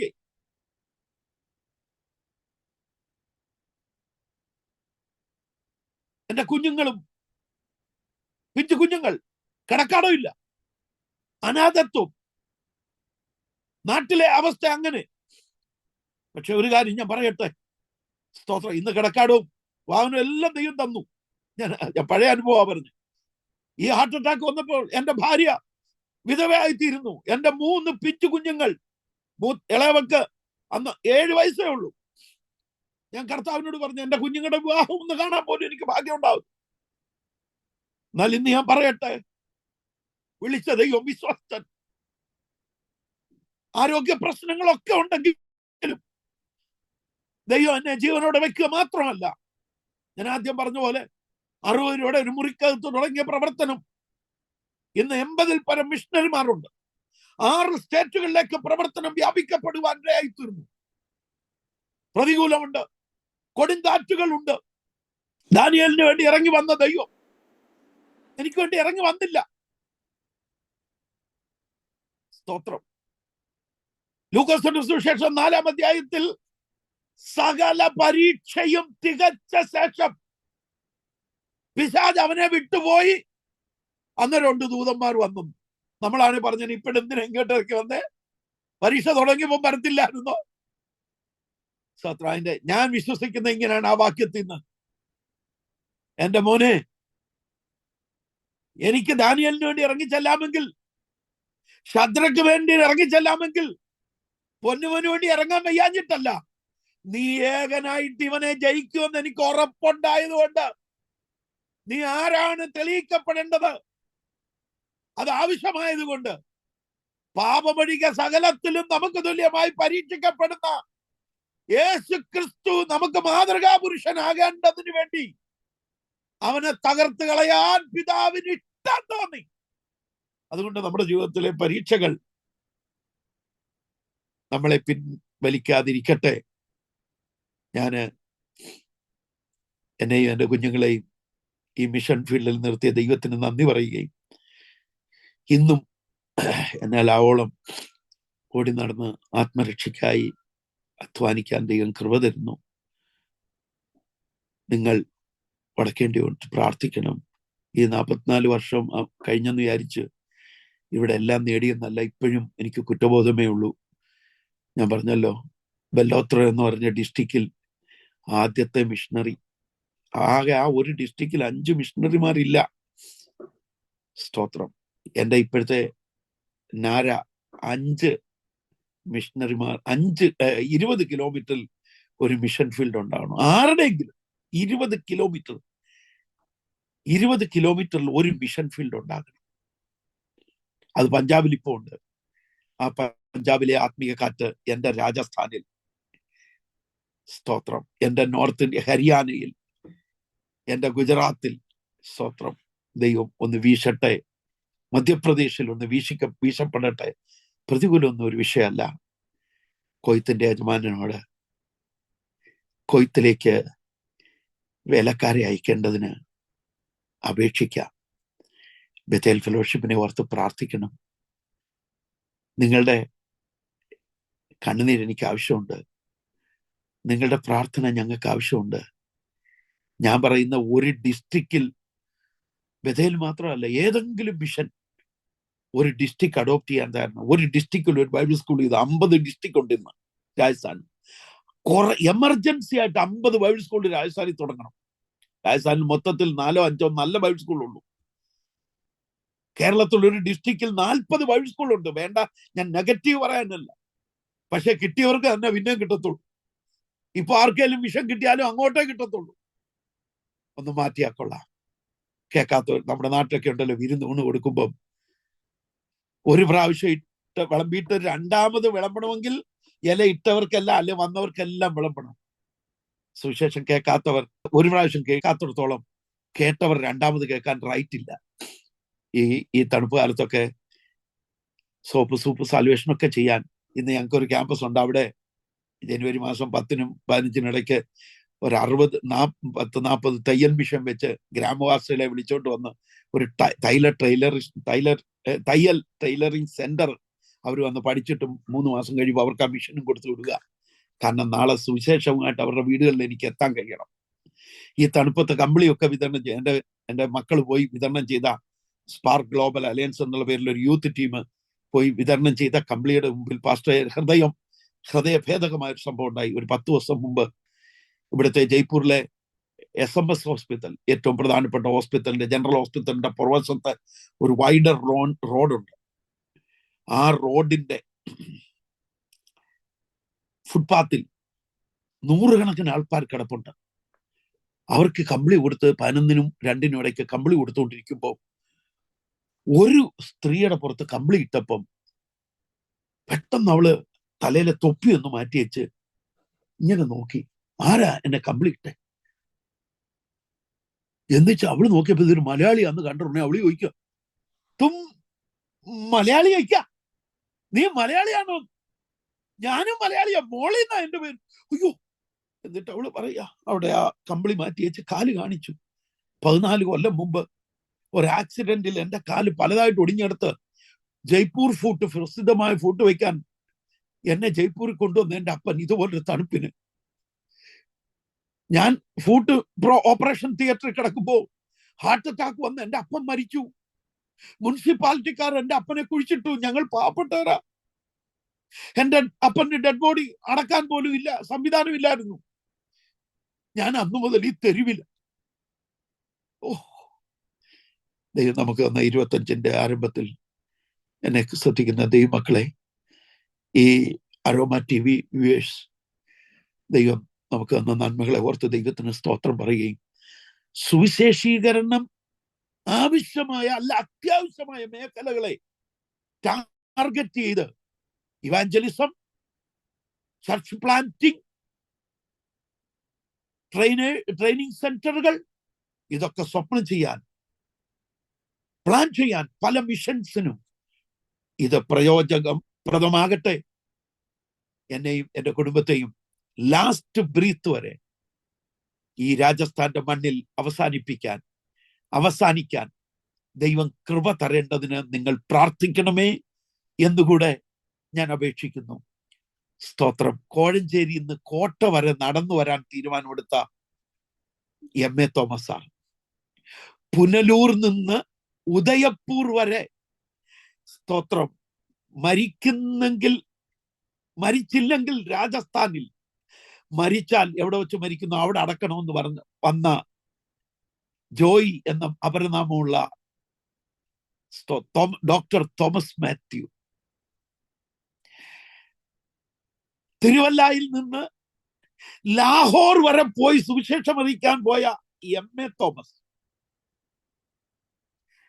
തിരുവല്ലയിൽ നിന്ന്, എന്റെ ഓർമ്മ ശരിയെങ്കിൽ തിരുവല്ലയിൽ നിന്ന് റായ്പൂർ വരെ പോയ പാസ്റ്റർ PS ഷാമുവൽ, പുനലൂരിൽ നിന്ന് നോർത്ത് ഇന്ത്യ മുഴുവൻ യാത്ര ചെയ്ത പാസ്റ്റർ KT തോമസ്,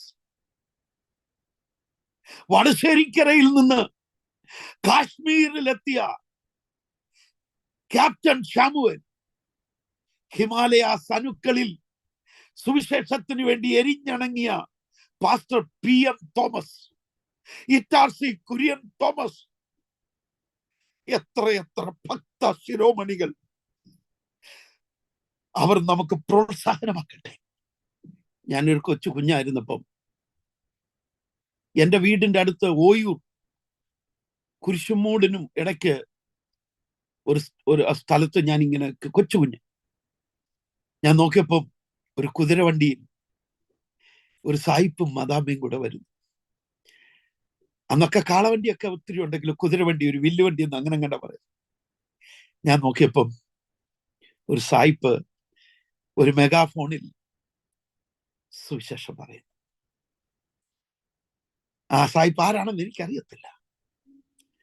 പാശ്ചാത്യ നാടുകളിൽ നിന്ന് മിഷണറിമാർ നമ്മുടെ കേരളത്തിലേക്ക് വന്നു, നമ്മുടെ ഭാരതത്തിലേക്ക് വന്നു. അരോമ ടിവിയുടെ വ്യൂവേഴ്സിനോട്, എന്നെ സ്നേഹിക്കുന്ന ബിലീവേഴ്സ് ആയിട്ടുള്ള ദൈവമക്കളോടും സുവിശേഷകരോടും സുവിശേഷ പ്രസ്ഥാനങ്ങളോടും എനിക്ക് കൺക്ലൂഡിങ് വേർഡായിട്ട് പറയാനുള്ളത്, ഞാൻ പറഞ്ഞു എനിക്ക് ഒത്തിരി ഓർമ്മയുടെ പ്രശ്നങ്ങൾ ഇപ്പോഴുണ്ട്. ഞാൻ പറഞ്ഞത് ഇടയ്ക്കങ്ങ് മറന്നുപോകും. 40 കൊല്ലം 25 കൊല്ലം എൻ്റെ വിശ്വാസികളായിരുന്ന ചിലരുടെ പേര് അവരെ കാണുമ്പോൾ എനിക്ക് ഇന്ന് ഓർമ്മ വരുന്നില്ല. എനിക്കറിയാം ഇതിനകത്ത് ഒത്തിരി കണക്ടിവിറ്റി മിസ്സായിട്ടു.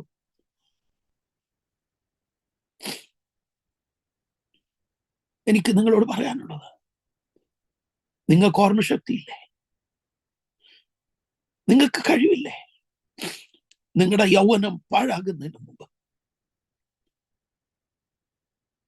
ഒരു മിഷൻ ഫീൽഡ് കണ്ടുപിടിക്കാൻ കഴിയുമോ? ഒരു മിഷൻ പ്രവർത്തനത്തിൽ പങ്കാളികളാകും. 7 ദിവസമോ 10 ദിവസമോ 3 ദിവസമോ 3 വർഷമോ ഒരു അവധി എടുത്ത് വരാൻ പങ്കാളിത്തം വഹിക്കാൻ നിങ്ങൾക്ക് കഴിയുമോ? ഇത് മാർക്കിടണ്ട. എന്റെ പ്രസന്റേഷൻ നല്ലതല്ല, എനിക്കറിയാം. എന്റെ മലയാളം നല്ലതല്ല. പക്ഷെ എന്റെ നൊമ്പരം, ഒരു ദിവസം വിവാഹം കഴിഞ്ഞപ്പോ എന്റെ കുഞ്ഞുങ്ങൾ എന്നോട് പറഞ്ഞു, അവരുടെ വിവാഹം കഴിഞ്ഞു, മക്കളെ പപ്പ 5 കൊല്ലത്തേക്കെങ്കിലും ഞങ്ങളെ ഫുൾ ടൈം മിനിസ്ട്രിക്ക് വിളിക്കരുത്. പപ്പായെ ഫൈനാൻഷ്യലി സപ്പോർട്ട് ചെയ്യുന്നു. അവരോർത്ത് ഞാൻ അവരെ സമ്മതിച്ച് പ്രാർത്ഥിച്ചു. ഞാൻ പറഞ്ഞു എനിക്ക് നിങ്ങളുടെ പൈസ വേണ്ട, 5 അല്ല 10 ദിവസം വർഷം കഴിഞ്ഞാലും ഞാൻ വിളിക്കത്തില്ല. ജോലി കഴിഞ്ഞ് വിദേശ രാജ്യത്ത് പോയ മോൻ 13ാമത്തെ ദിവസം, papa I decided to join with you. മൂത്ത മരുമോന്റെ കാര്യം. 2ാമത്തെ മരുമോൻ ഒരു ആറോനോട്ടിക് എഞ്ചിനീയർ. അവനൊരു പൈലറ്റ് ആകാൻ ആഗ്രഹിച്ചവൻ. അവന്റെ മാതാപിതാക്കൾ 45 കൊല്ലമായി വിദേശ ജോലി ചെയ്യുന്നു. കാനഡയോ UK അമേരിക്കയോ കണ്ടുപിടിക്കാതെ അവനെ തന്നെ സമർപ്പിച്ച് വടക്കേ ഇന്ത്യയിൽ യൂത്തിന്റെ ഇടയിൽ കർത്താവിന്റെ വേല ചെയ്തു. കൊച്ചുമരുമോൻ ഈ കഴിഞ്ഞ ദിവസം സൗദിയില് സുധീർ കുറുപ്പ് എന്ന് പറഞ്ഞ ദൈവദാസൻ വന്ന് വിളിച്ച് ഹിന്ദി പഞ്ചാബി പാകിസ്ഥാനികളുടെ ഇടയിൽ കർത്താവിന്റെ വേലയ്ക്ക് ഷോർട്ട് സമയത്തേക്ക് അങ്ങോട്ട് പോയിരിക്കും. ഞാൻ ആദ്യം പറഞ്ഞ കൊച്ചുമക്കളെ, ഞാൻ കർത്താവിന്റെ വേലയ്ക്ക്. ഞാന് ഈ വേർഡ് കൺക്ലൂഡ് ചെയ്യുമ്പോൾ ഒരു ചെറിയ ഒരു സ്റ്റോറി ഇതിനോട് കണക്ട് ചെയ്യട്ടെ. ഒരുപാട് ലോകം നടുക്കിയ യുദ്ധ പ്രിയന്മാരെയും സാമ്രാജ്യങ്ങളെ കീഴടക്കുന്നവരൊക്കെ ഉള്ളതിൽ നെപ്പോളിയൻ ബോണപ്പാർട്ട് പ്രസിദ്ധനാണ്.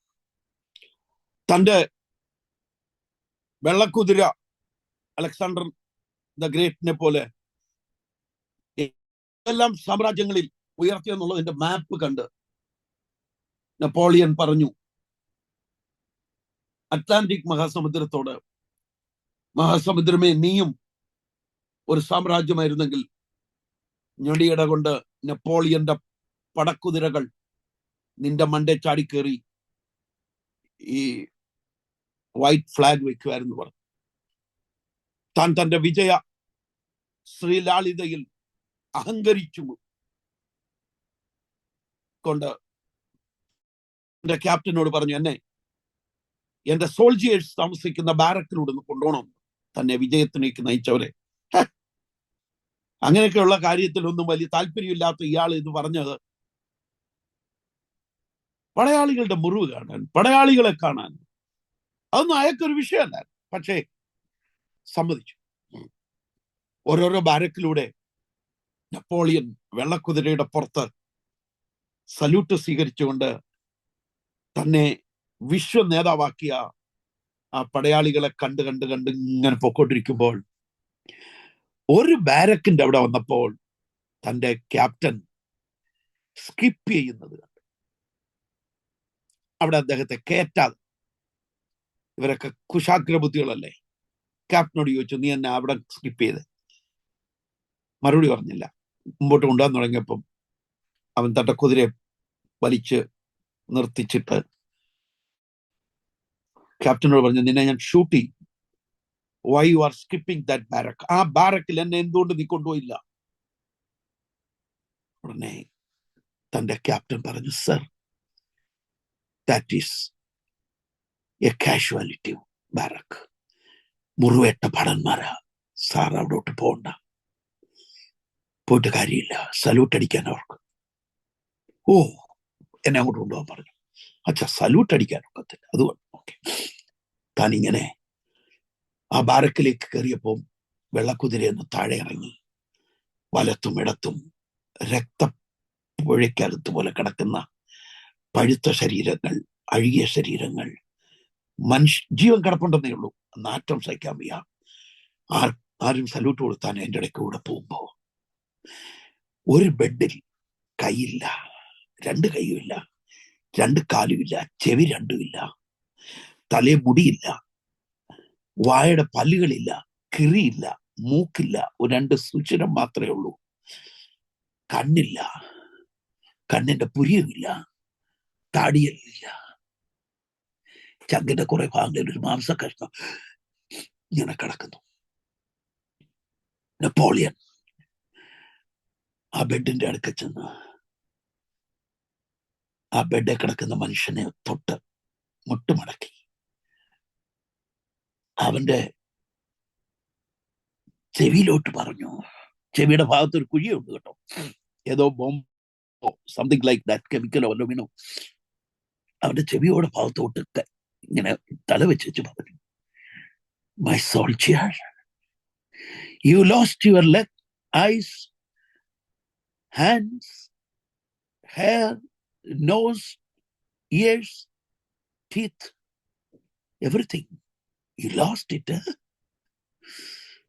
തല പറഞ്ഞിട്ട് അയാൾ നന്ദിയോടെ, കാരണം അവന് കണ്ണ് ശരിക്കും കാണത്തില്ല, ചെവി ശരിക്കും കേൾക്കത്തില്ല, ചത്തിട്ടില്ലെന്നേ ഉള്ളൂ.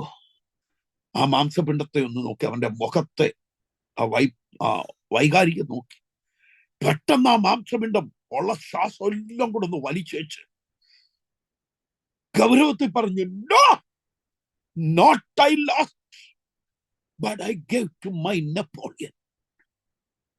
അവൻ വീണ്ടും പറഞ്ഞു, no, not I lost, but I gave to my Napoleon. Aroma ടിവിയുടെ പ്രേക്ഷകരെ, ജീവനെ ത്യജിച്ചതാം രക്തസാക്ഷി വൃന്ദത്തെ ആയുധത്തെ എന്തി നാം അയോധനം ചെയ്തിടണം,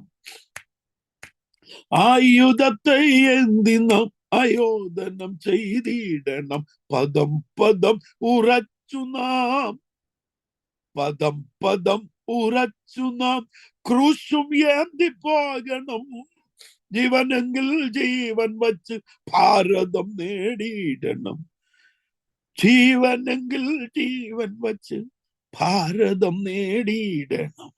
Can you join the army of God? ഈ സുശേഷീകരണത്തിന് ഒരു തീരുമാനം നിങ്ങൾക്കുണ്ടോ? ഒരു പങ്കാളിത്തം നിങ്ങൾക്കുണ്ടോ? വ്യത്യസ്തമായി ഒന്ന് ചിന്തിക്കാൻ തയ്യാറാകുമോ?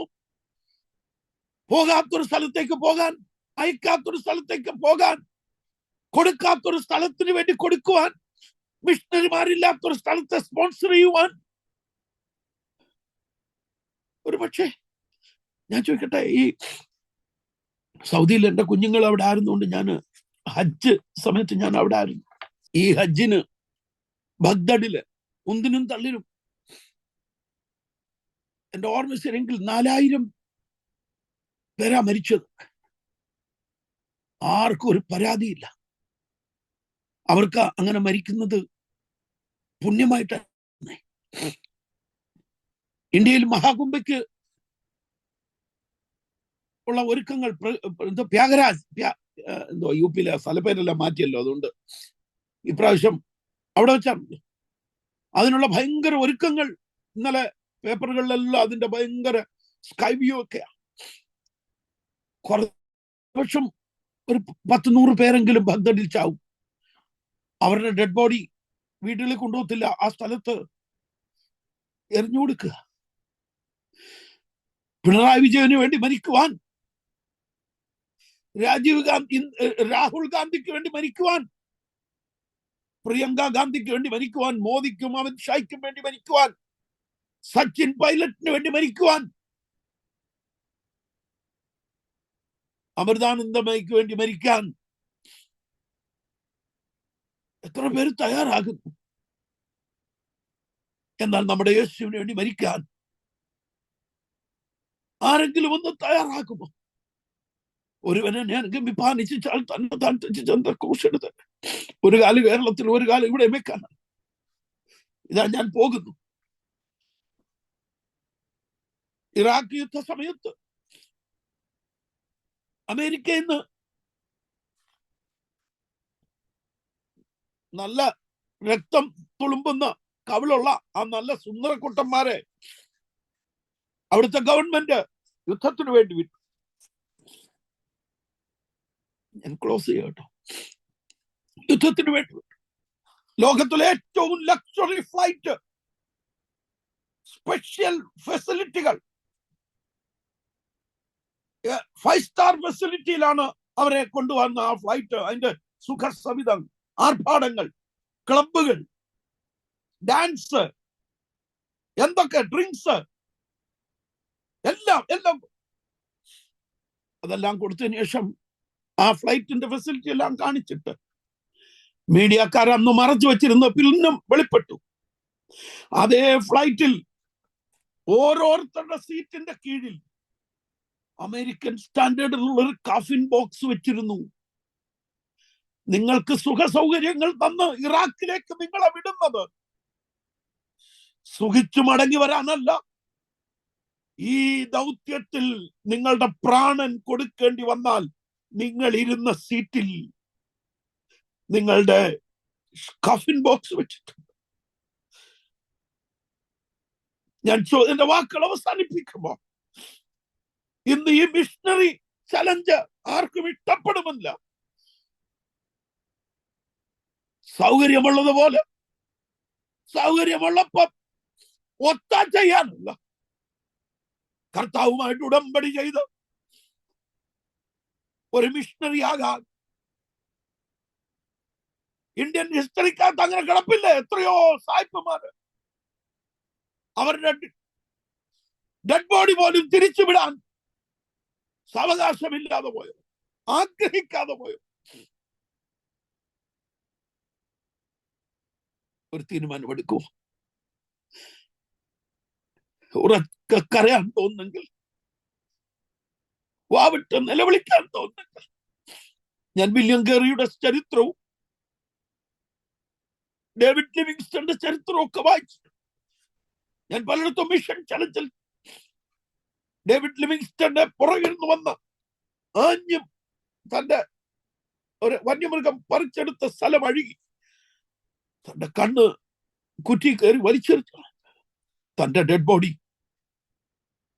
വെസ്റ്റ് മിനിസ്റ്റർ ആബിയിലും തന്റെ ചങ്ക് സാമ്പിയയിലും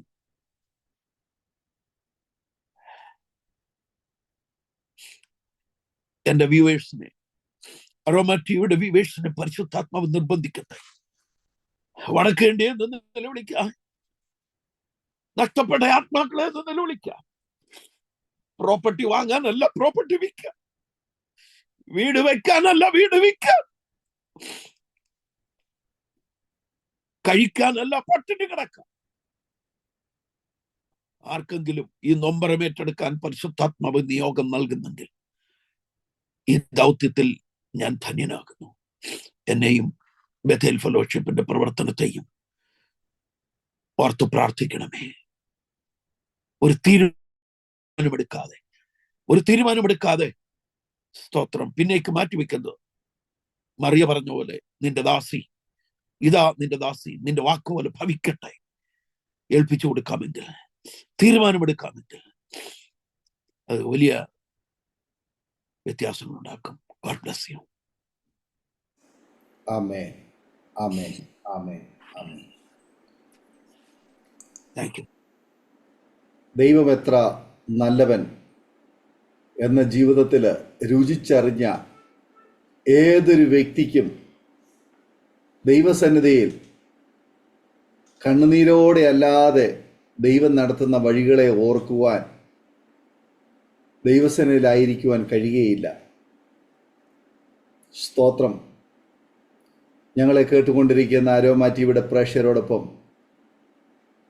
ദൈവവിളിയിൽ വിശ്വസ്തനായി ശമൂവേൽ ബാലനെ പോലെ ദൈവസേനയിൽ വളർന്നു വന്ന് കർത്താവ് ഏൽപ്പിച്ച അഭിഷേകത്തിൻ്റെ ശുശ്രൂഷ ചെയ്യുവാൻ, ദൈവം ആക്കിയ ഇടങ്ങളിലൊക്കെ വിശ്വസ്തയോടുകൂടി കർത്താവിന് വേണ്ടി നിലകൊള്ളുവാൻ ദൈവം തിരഞ്ഞെടുത്ത് ഉപയോഗിച്ചുകൊണ്ടിരിക്കുന്ന കർത്താവിൻ്റെ അഭിഷിക്തദാസൻ പ്രിയ യോഹന്നാൻ അങ്കിളിനെ ഓർത്ത് ഞാൻ ദൈവത്തിന് സ്തോത്രം ചെയ്യുന്നു.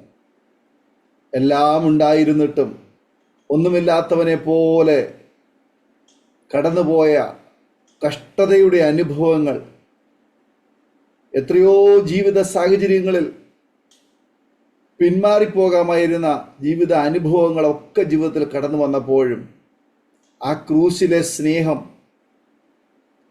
കർത്താവിൻ്റെ ആ പ്രത്യേക തിരഞ്ഞെടുപ്പ് ജീവിതത്തിൽ ഒരു ചൂടടയാളമായി അത് ശിരസ് മുതൽ പാദം വരെ വഹിക്കുവാൻ ദൈവം ഓരോ പദ്ധതികളുമായി, ഓരോ ദൗത്യവുമായി ഓരോ ഇടങ്ങളിലേക്ക് അയച്ച് അത് ഭംഗിയായി നിവർത്തിക്കുവാൻ ഇക്കഴിഞ്ഞ ആയുസിൻ്റെ നല്ലൊരു ഭാഗവും വടക്കേ ഇന്ത്യയുടെ ഗ്രാമങ്ങളിൽ ആയിരക്കണക്കിന് ജനങ്ങൾക്ക് വേണ്ടിയിട്ട് ഇടിവിൽ നിൽക്കുവാൻ, മധ്യസ്ഥം അണയ്ക്കുവാൻ ദൈവം ഉപയോഗിച്ചുകൊണ്ടിരിക്കുന്ന അനുഗ്രഹിക്കപ്പെട്ട ഈ ജീവിതാനുഭവങ്ങൾ കേൾക്കുവാൻ കൃപ ചെയ്തതോർത്ത് ഞാൻ ദൈവത്തിന് സ്തോത്രം ചെയ്യുന്നു. അനുഗ്രഹിക്കപ്പെട്ട കുടുംബജീവിതം, മക്കൾ, മരുമക്കൾ, ചെറുമക്കൾ, സഹശുശ്രൂഷകർ, വലിയൊരു സുവിശേഷ ഗണവുമായി ഇന്ന് രാജസ്ഥാൻ്റെ മണ്ണിൽ വടക്കേ ഇന്ത്യയുടെ ഗ്രാമങ്ങളിൽ കർത്താവിന് വേണ്ടി ആ ധീര പോരാളിയായി നിലകൊള്ളുവാൻ ദൈവം ഉപയോഗിച്ചു കൊണ്ടിരിക്കുന്ന ഓർത്ത് ഞാൻ ദൈവത്തിന് സ്തോത്രം ചെയ്യുന്നു.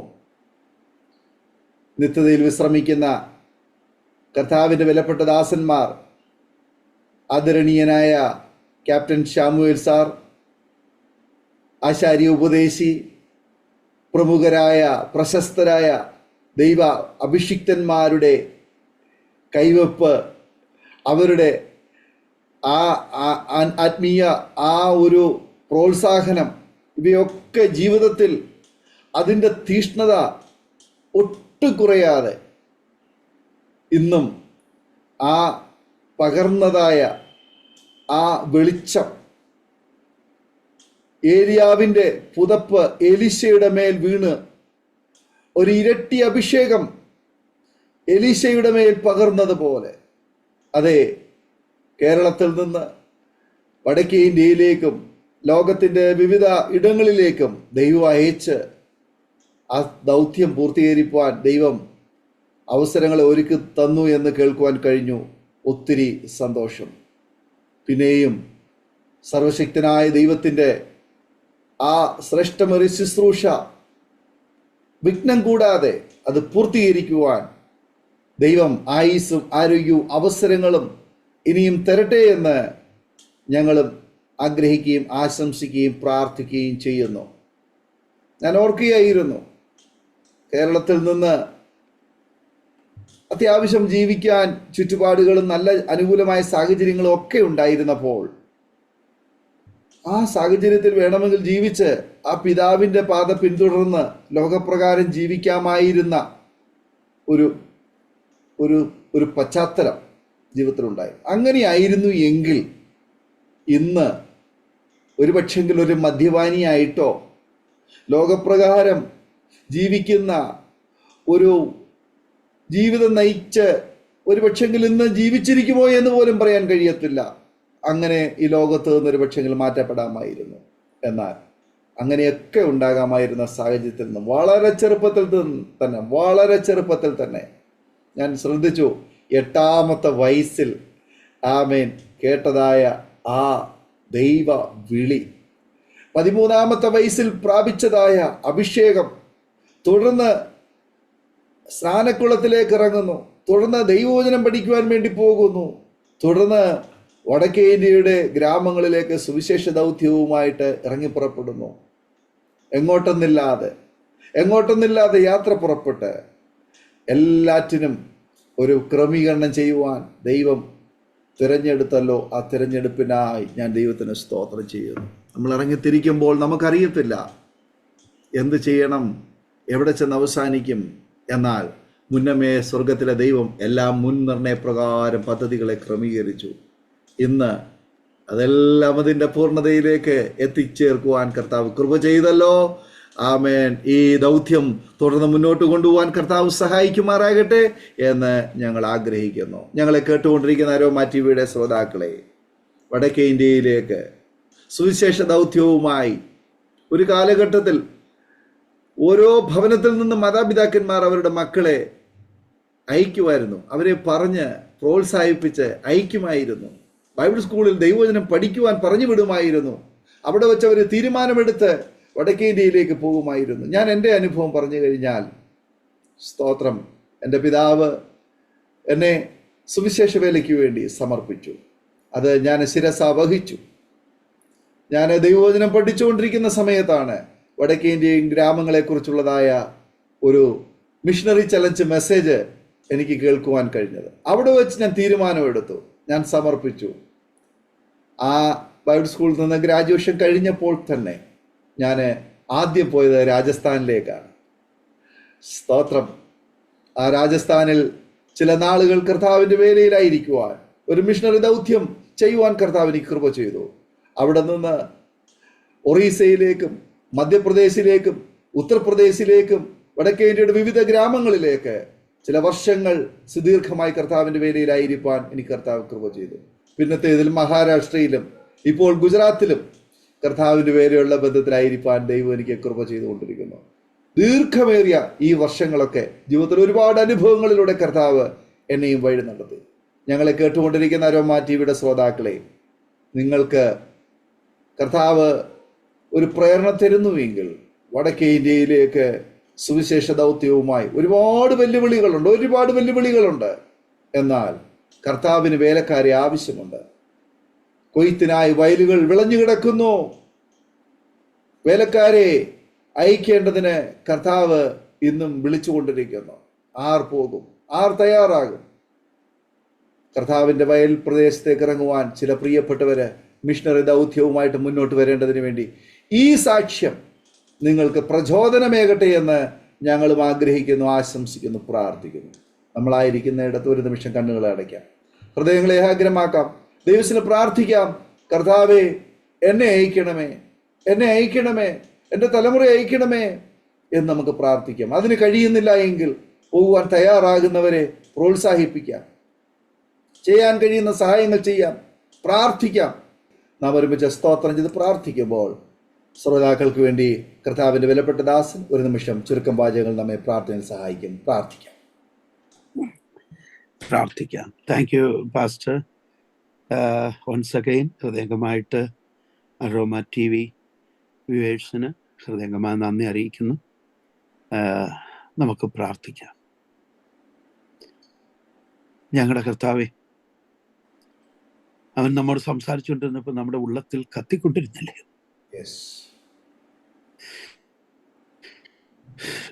2025 ജനുവരി മാസത്തിൽ ആദ്യ ദിവസങ്ങളിൽ തന്നെ ആഴമായത്, ഉന്നതമായത്, ശ്രദ്ധമായത് ഞങ്ങൾക്ക് വേണ്ടി നീ തന്നിരിക്കാൻ സ്തോത്രം. ചില തീരുമാനങ്ങൾ ഉണ്ടാകട്ടെ.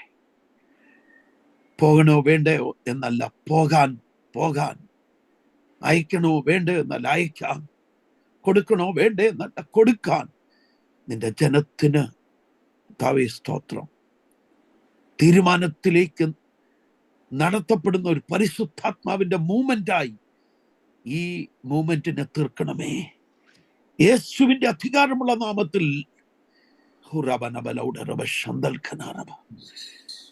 ഇനിയും വയലുകൾ കൊയ്ത്തിന് വെളുത്തിരിക്കുന്നു.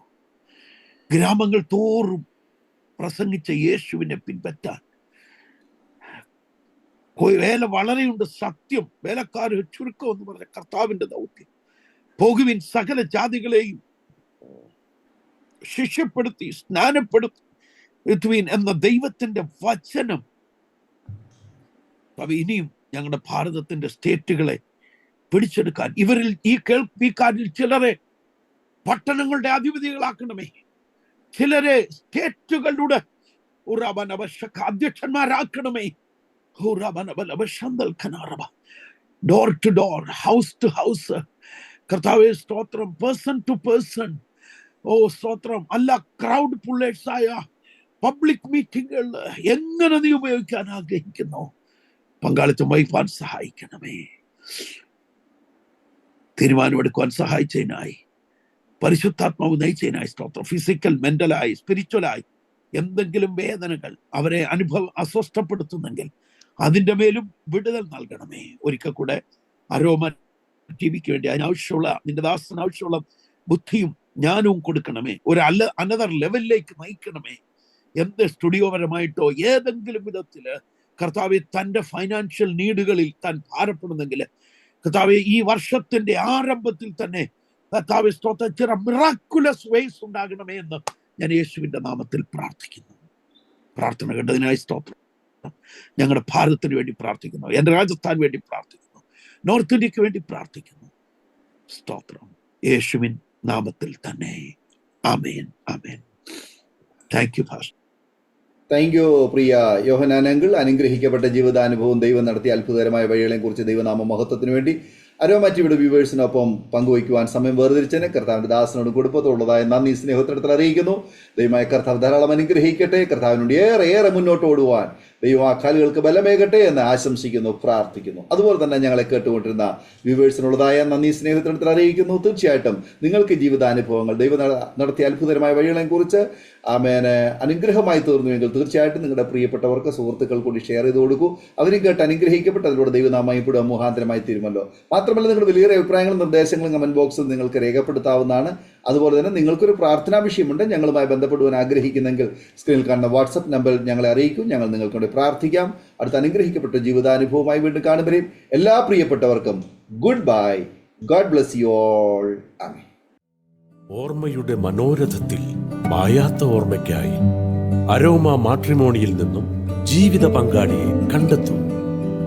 നിങ്ങൾ ഒരു ക്രിസ്തീയ ജീവിത പങ്കാളിയെ അന്വേഷിക്കുകയാണോ? അതോ മക്കൾക്ക് അനുയോജ്യമായ ഒരു തക്ക തുണയ്ക്ക് വേണ്ടി പ്രാർത്ഥിക്കുന്ന വ്യക്തിയാണോ?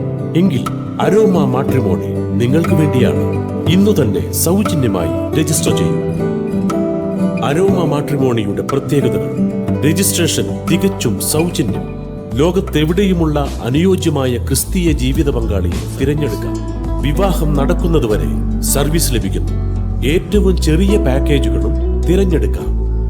അരോമ മാട്രിമോണി നിങ്ങൾക്കായി ഒരുക്കുന്നു വിവാഹം പരമാനന്ദം. Email aroma matrimony2020@gmail.com.